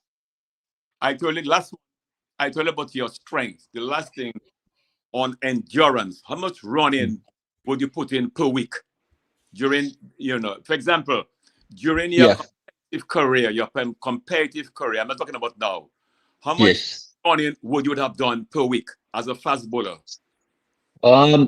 So it would vary, because in competition and out of competition is completely different. If I was, say, I had a month off between competitions, I would probably go 4 times a week to do running. I'll change that up. I'll do one long session where there would be like maybe 4 or 5 kilometers, slow, steady pace. Then you change that up to a couple sprint repeats the one day. Then the next day you'll do hill sprints. It's just trying to change things up a little bit. But I'll generally, out of when it's not a tournament, you look to do that maybe 4 times a week or so, because I believe that when you're in tournaments like this, your focus should mainly be on cricket. So you need to have a good base conditioning wise outside of tournaments, so that when you're in a tournament, you just have to sustain it. So when I'm busy now in a tournament, I won't do that much running, because you're busy bowling, you're busy doing your fielding. So a lot of your running takes place during your training. So in tournaments, it's completely different. But out of tournaments, when I'm in a certain conditioning block, I'll probably go about four days a week. I'll do some sort of running or cardio or something that's getting the heart rate up. Okay, David, thank you very much. It was really nice. In fact, I'll tell your coach how brilliant you were in the interview. Thank you very much. No, I'll tell him. I'll send him a message right pleasure. now. So I'll be watching you all on Saturday morning. I hope you get to the first playoff next week Tuesday. And all the best. Thank you. Thank you so much for joining us on the program. Thank you. you. Thank you very much for having me. I appreciate it. Thanks, guys. Okay. All right. Thank you, guys. Let's Thanks, take a break. Thanks, sir. Take care. Bye-bye. Bye-bye. Where in Roseau, Kimashabis, you can just walk in and order all your chicken parts, wholesale, and even enjoy retail. It's at AC Shillingford, all chicken parts available that you can afford fresh breast. And you know breast is best. Shillingford wings have muscle. After you eat it, you can fly. As for Shillingford chicken drumsticks, even swinging stars just order drumsticks from Shillingford. And for those of you who love Risapul, AC Shillingford keeps your belly full. Buy your chicken wholesale at AC Shillingford. From wings to thighs to drums to breasts to backs to necks, it's available. It's always available and it's affordable. Plus, you've got pork feet, ham and turkey, bull foot, chicken nuggets, pepperoni, all those right seasonings to make your kitchen keep on ticking. Buy your wholesale chicken at AC Shillingford. When you think of chicken, think of AC Shillingford. Always fresh. When you want the best, you do shop at SCS. Better than the rest, go shop at SCS. And the husband better shop at SCS. You get more for less day. Shop at SCS. Shop at SCS. Yeah, shop at SCS. Shop at SCS. What is that? Shop at SCS. SCS family, customer friendly. With free locations, it's so convenient. And our price is there.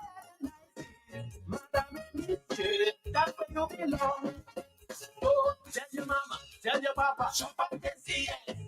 Tell your son and your daughter, shop at SCS. Auntie, nene, and cousin, friend, open power, all of them. Grandma, grandpa, open neighbor, girlfriend, boyfriend, side. What? Shop at SCS. Shop at SCS. Shop at SCS. Shop at SCS. Check us out at Pottersville, High Street, and downtown Rose. The New India Insurance Company has reopened its doors in Portsmouth, offering the same great services you get in Roseau. Motor vehicle insurance, home and business owners, fire and related perils, public liability, and so much more. Come, visit us today for insurance with a personal touch on Bay Street, Portsmouth, or call us at 445-4023.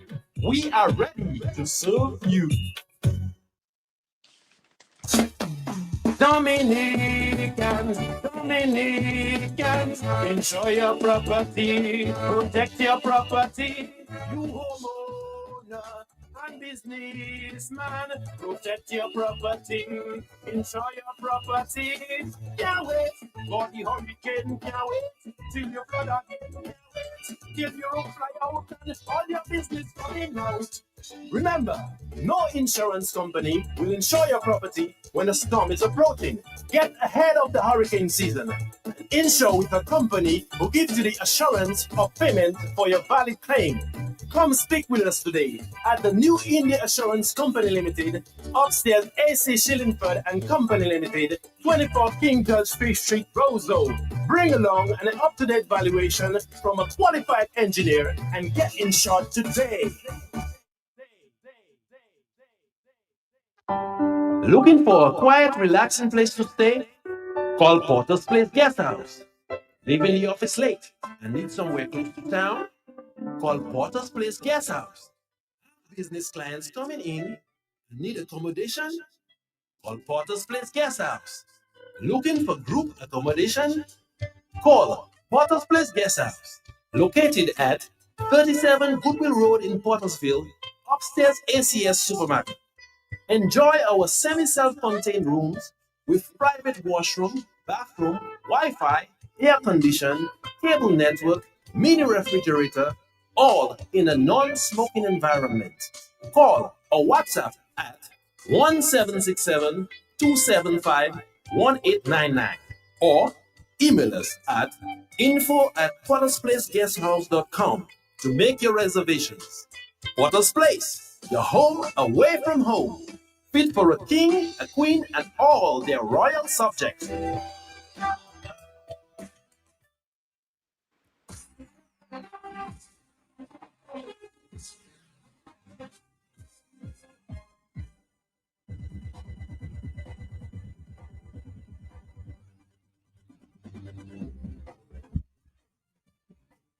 Okay, we are back, and we must never forget our sponsors, AC Shillingford. They've done a fantastic job.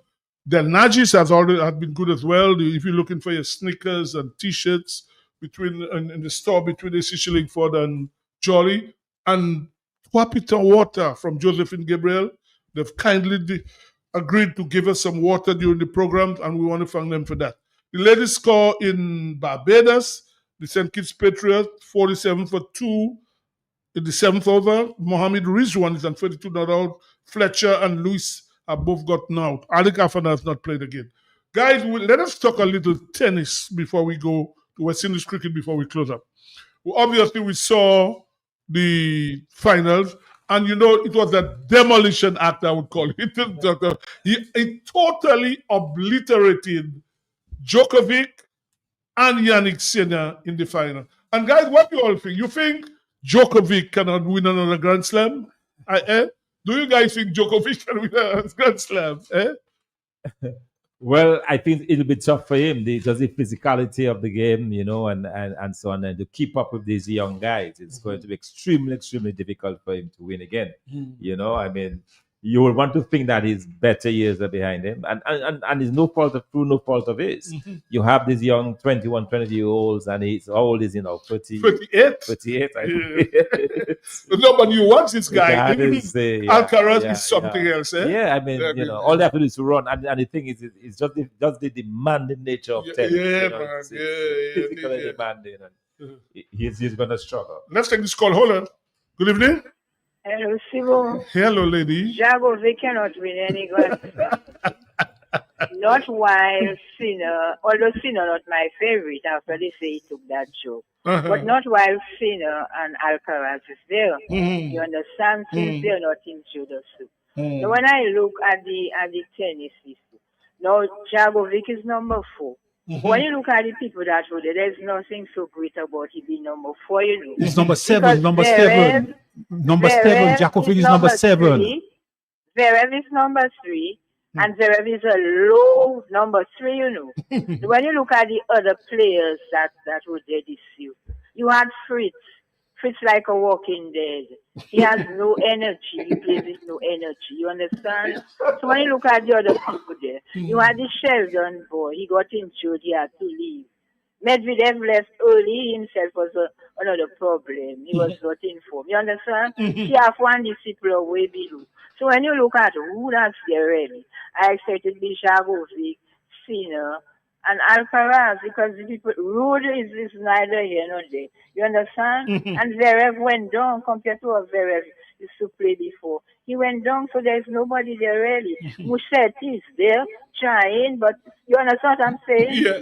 So that crop of players you had there this year, there's nothing so great about Djokovic being number 4, because he would always beat all those names I called there. Zverev, Musetti, all these people. That's my view. Okay, thanks. Yeah, Djokovic is really number 7. Yeah, number 7. Rankings the rankings. But what you find in those games, the cream always rise to the top. And you saw Alcaraz and Sinner dominate. Especially Alcaraz seems to be in tremendous form now. Sinner is still there, but there and thereabout. But Alcaraz seems to be in tremendous form. Another young player who is seated at number 25 is a black Canadian called Auger Aliassime. And this guy is showing some good promise, and is a guy for the future that we should be looking at. You mean the Canadian guy? The black Canadian. Yeah, Aliassime. We need to look at this guy, and I think this guy is a future player. But then on the ladies' side, what happened to Coco Gauff? How could you change a coach a week before a tournament? And her serve, she'd been struggling for serve, But Big she time. won a competition. Yeah, she was struggling for Osaka, who is number 23, eliminated her, which is number 3, number 3 in round 16. And Osaka went all the way to the semifinals. You know, Goff needs to really get her act together. Well, the girl who won the final. Well, she's not a good sport. That the girl who won Kof bitter. She was bitter. You remember? Yeah, man, Sabalenka. Sabalenka has a bad mental attitude. Yeah, very bitter, and she looked like she alone playing that. She alone must win. Nobody else must beat her. And I really was so happy when I saw her winning, to be honest. Yes, Sibo. Lander said something there about Coco Gauff. What I have seen, Sebastian, is this. If you look at at social media, you hardly see the other players on social media as Gauff. What I have come to the conclusion with Coco Gauff. I do not know if there is a movement to retard her game by giving her all this advertisement to advertise, be a fashion person presently, and she's ignoring the game. Just now, I have looked at that, Sebastian. I look at her this year. She looks smaller than when she played at the French Open. She's not doing getting rid of your coach at such a moment was just madness. Coco Gauff her problem is her serve. She's very athletic, very, very athletic, but her serve is her problem. And anytime she has a double, she loses that first serve, hell's broke loose. All right. Hold on. We have a caller, Lobby. Good evening. My last call. See, well, you know, my views on Coco Gauff. That new coach they gave her there. That coach, Coco had. Well, listen, it's not they gave her. You know, I'm sure she chose her coach, right? Yeah, but I'm saying, so the new coach she had. There's so many changes she had to do. Sibo, she had to change what she was doing, the way she did. And then after a while, you notice when she was saying how emotional she got. Yes. She was crying and crying and crying. She had too many changes to do in such a short space of time. Yeah. But what I must say though, there was good quality tennis, competitive tennis in the US Open. Very good quality, competitive tennis all the way through. And I enjoyed it. Yeah. Okay, guys, we have a few minutes. The West Indies. Under 19? No. Well, we're under 19 years. Our Fontaine, the senior. He made a 48 yesterday again. It looked good, on both sides. Both sides made 51 there. It looked very good, batting at number 3. But there seemed to be a problem, and that's something the coaching staff has to look at. You notice in 2 matches, they've crumbled after they lost, 6 wickets for a little bit of run. That happened in 2. In fact, yesterday they were lucky. They were lucky to win the game. From 1 for 1 or 2, it ended up being 140 for 8. Yes. And they were struggling to get the rest of the runs. Yeah. They were 106 for 2. That's when Fontaine got out. Senior.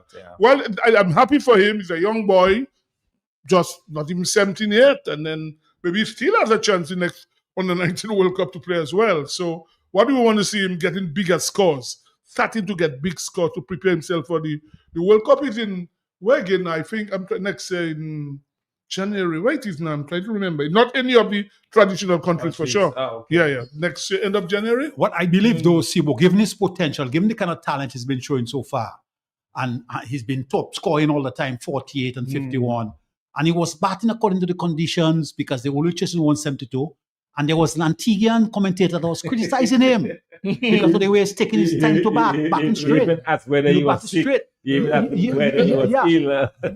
And that kind of thing there.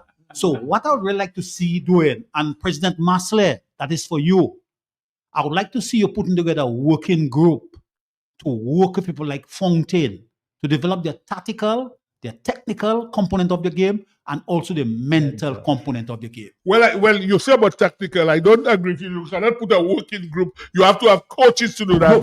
So you have to be careful with that one. You put together a working group, but you have a coach. People deal with different things in the working group. Because when you're talking about tactical. Yeah. So you have a coach in the working group dealing with the tactical, technical, and you would have a psychiatrist, a psychologist deal with the mental. Psychologists deal with, like West Indies did that. The psychologists. That's years ago, Dr. Webster. This is why we have the problem now with West Indies cricket. Guys are not mentally prepared for the challenges. Yeah. And then also, I thought the captain was played very well as well. Well, he Don, played the last World yeah, Cup, you know that, eh? Oh, Don he played was, the last yeah, World he Cup. did. Yeah, with Pascal and them. He was in the last World Cup, yeah. He's a Bajan. He played the last World Cup. But Ting should be part of the team as well. What's his name? Joel. Isn't he on the 19? Joel Andrew. Well, yeah, but I you guess see, because he was playing. well, in fact, I saw Viv Richards came out and make a comment about somebody. There was a little controversy where Joel Batley said that he should really be concentrating on playing the longer version and blah, blah, blah. And some people took him to task in Antigua. And I think Viv came out and made a statement and said that there's nothing wrong with what Joel was saying. Because if you want to develop it, in fact, if you look now, he's not even playing. You saw him on the bench last night. He hasn't been playing. And I just figure a young boy like that should really, in fact, he was in the auction for the South African T20. He didn't get, he went unsold.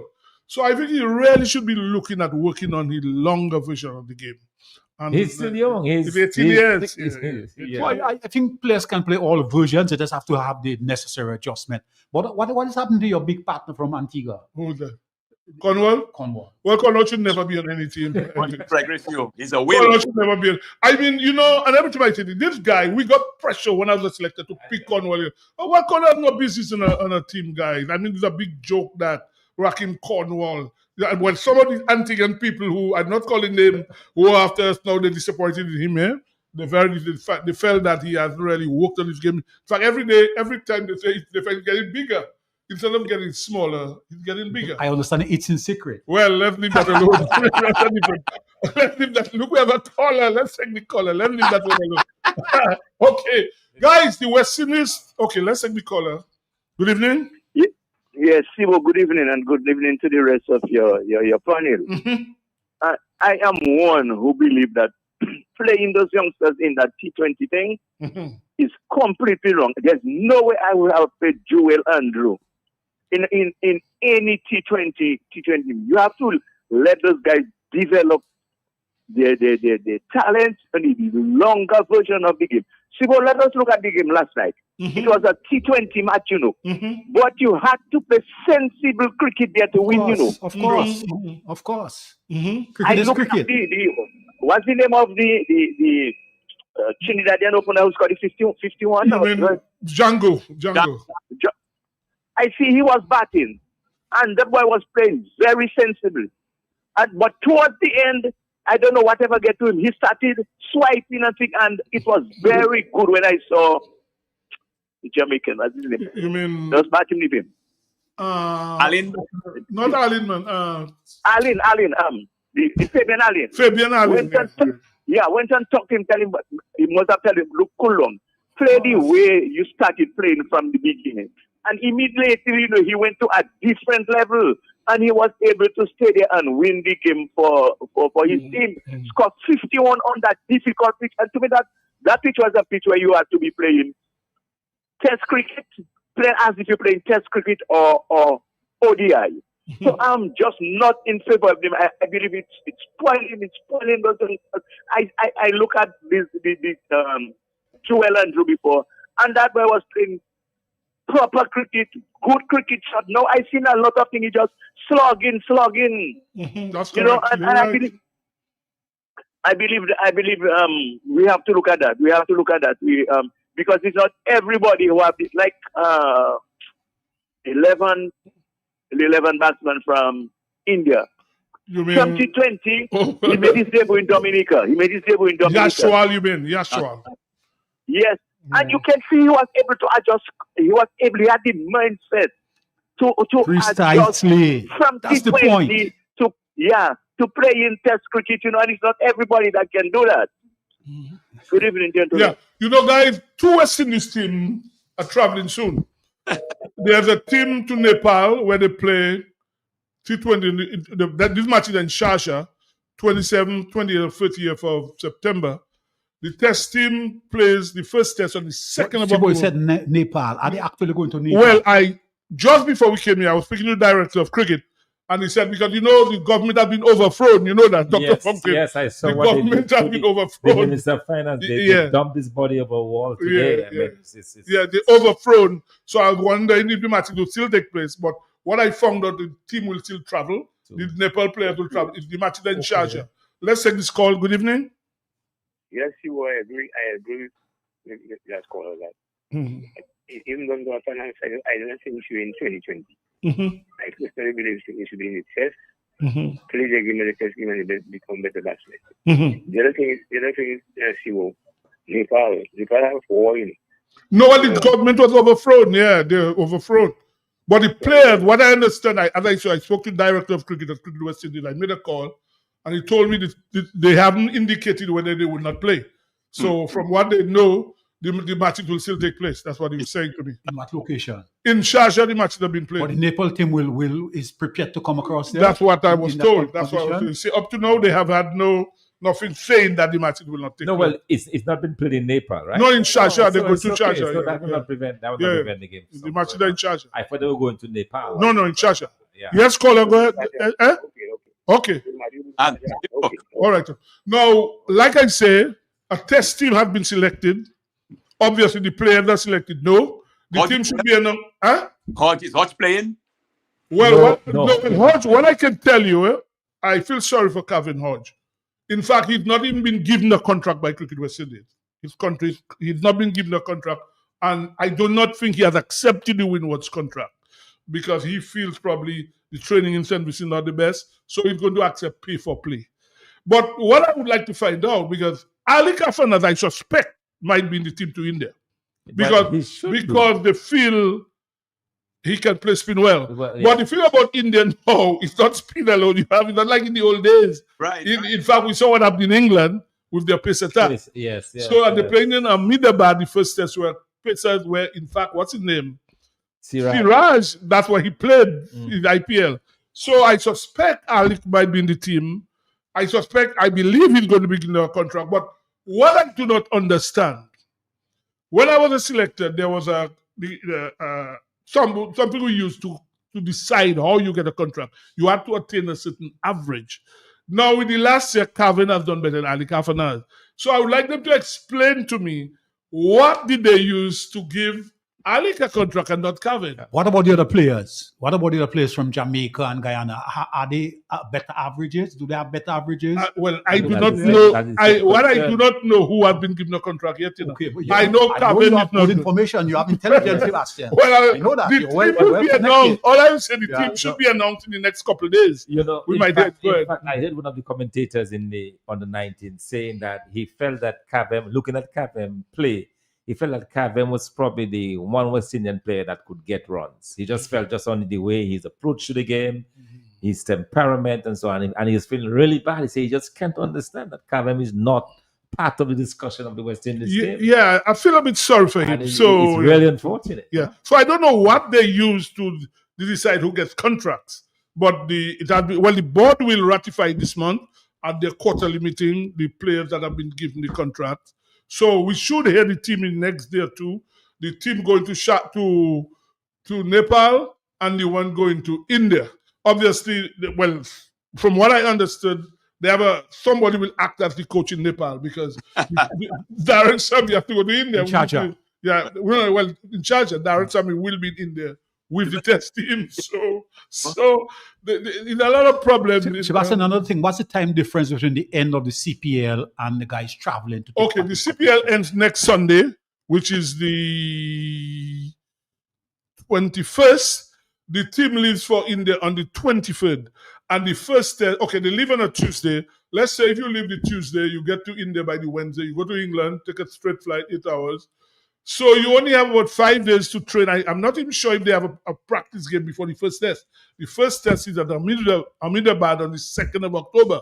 So they don't have much time. And it's just a 2-test series. 2-test series, that's all. it. What's your opinion? Wow. What's your opinion of that, Sebastian? Your Well, experience opinion. What I find it is too cramped up now. Too much in a short space of time. Because here you have the guy just finished CPL. Now, obviously, they're playing white ball cricket. And you go less than a week, you're in a red ball series. Against a top competitor. Against a world-class team. So I'm not sure if that is good for the team. And then after that, I think they go to Bangladesh for some white ball cricket. And they head to New Zealand for 3 test matches. So I think the thing is too cramped up, the schedule.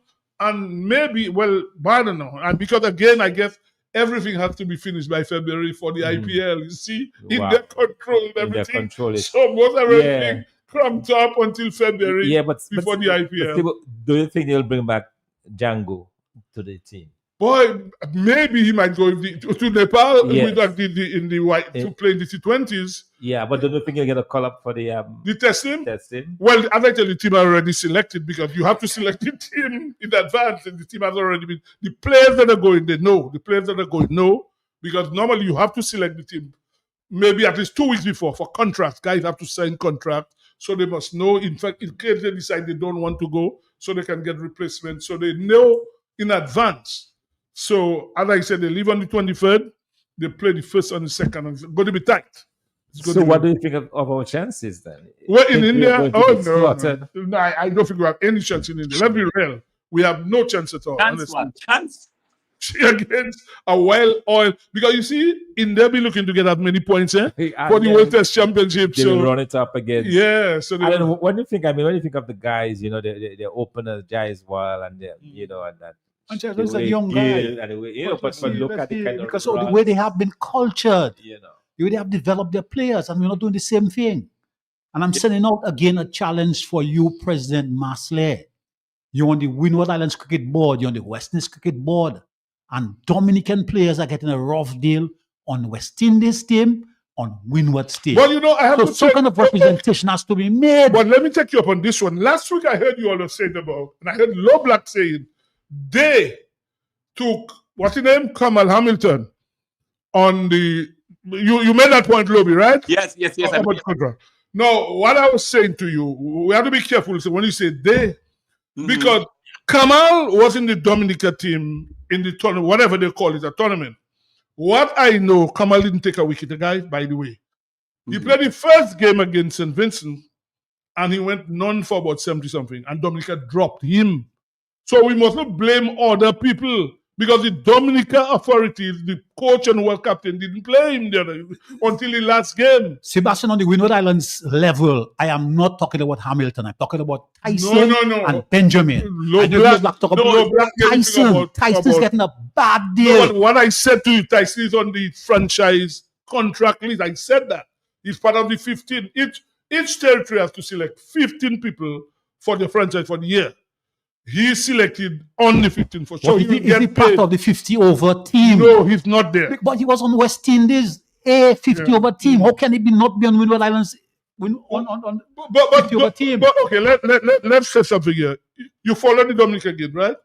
Did you? What state was he bowling for Dominica? If you were following the game, Yeah, maybe he was bowling first change, but I he took see. wickets. Okay, He took wickets. He took wickets as many wickets as any player.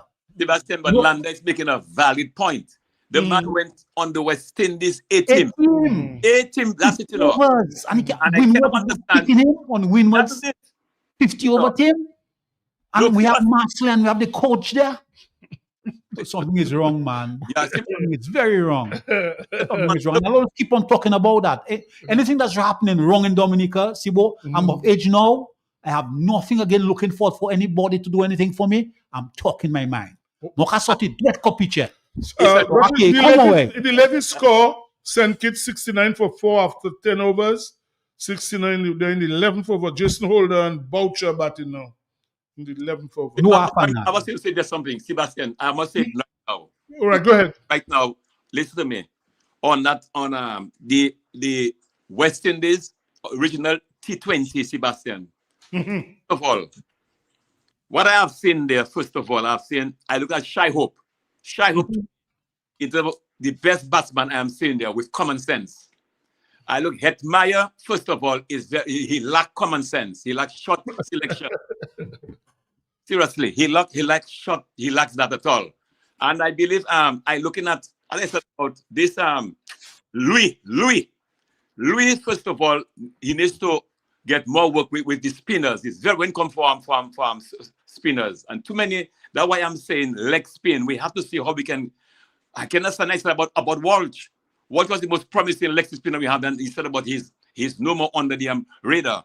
Now, when I'm looking at the omission of Hodge, I'm looking at some of the overseas players. You tell me that Hodge couldn't get a place there? I mean, that's a travesty. That is inhumane. That is a crime going on. Against humanity, I agree. It is. We are going to take. Let's take this caller. Good evening. Good evening. Hello, Simo. Yes, ma'am. Try to get Master to come on up the program now, please. So when he come, he'll talk, we'll ask him questions, he'll answer. Try to get him to come on up program Well, now, some please. people might want to come to, they don't want to get embarrassed. Some people might want to come and to the program because they fear that they could be embarrassed. That's all. No, but Yeah, guys. So, I think you think they'll retain Campbell. yeah, I would expect that. I'm not even sure if they'll pick Craig Bradford. I mean, because he didn't get a contract. No, I don't think By the Craig, way, I don't think Craig is so going to no, India. no, but I'll be if they very don't, surprised. if they don't pick who they pick to bat open, because I cannot see Louis going to India. No way, I cannot see that at all. Michael Louis, to me, he doesn't look the part at that level. I don't think he should be selected. And again, that's the problem sometimes, you know. I know when I was like, what we would do if a guy came out the first year, we'd probably pick in the 8th, we look at him and so on. Louis came, he made 3 centuries, and right away they picked him in to test him. And he has struggled. He has struggled. I mean, I don't think he's ready for that. But maybe King, they might try King in the opening slot. Well, I don't think King is an opening batsman in Test cricket. I mean, against ball moving around, he'll struggle. I don't think when the ball is moving around and that he would be the ideal man batting open in Test cricket. Even in 50 over, T20, yeah, he probably can get away, but in 50 over, I don't think you should have him batting open. I know normally for Jamaica, he bats number 4. That's where he bats. So I don't know. It'll be interesting. We should hear the team in the next couple of days, both teams. So it'll be interesting to see who are the players in the team. Maybe next week will be discussed. We will discuss that when we see the teams they have selected. Because Sebastian, as we come to the end of the program, I just want to make a quick observation. I've noticed senior executive members of sports associations and senior members of sports organizations are systematically avoiding the sports wrap program. This is very unprofessional. The sports wrap program main objective is to publicize and promote sports in Dominica. So let us all do it together. I agree with you. I totally agree with you. Totally agree with you. Totally agree with you. Yeah, Well, we only there are a couple exceptions, of course. If we always have the football. There's always football, exceptions. But you find quite a number of guys are doing that for some. But I was very disappointed that in the athletics that Mr. Williams, that I spoke to him on Monday, they are in Japan. The World Championship starts on Friday night. I expected we could have heard from Fiala for himself and the other Dominica athletes to know how they're progressing up there, because the World Championship, by the way, for listeners, starts tomorrow night, West Indies time. It takes place in Japan.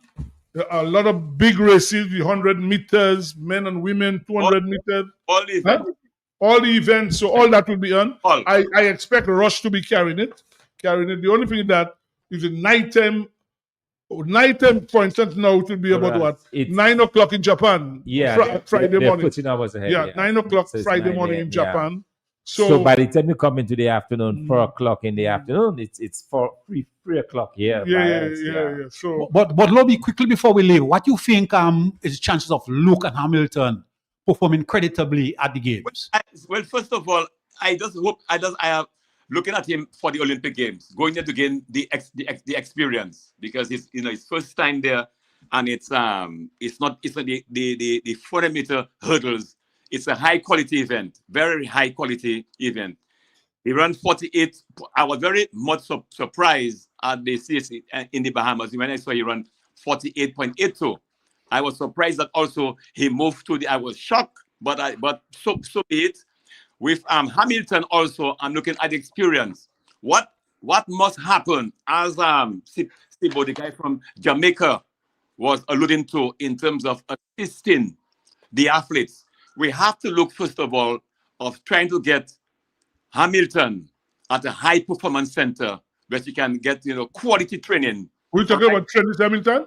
And yes, Trace Hamilton. Okay. Also, we have to start doing that. You have to spend on the athletes. If you want them to get to the next Olympic Games, you have to spend on them. You have to. Okay, Lobby, let's take this caller. Good evening. Siwo, Yes. Yes, Siwo. Yeah. I heard what is her name from Sportsmax. Little Levy.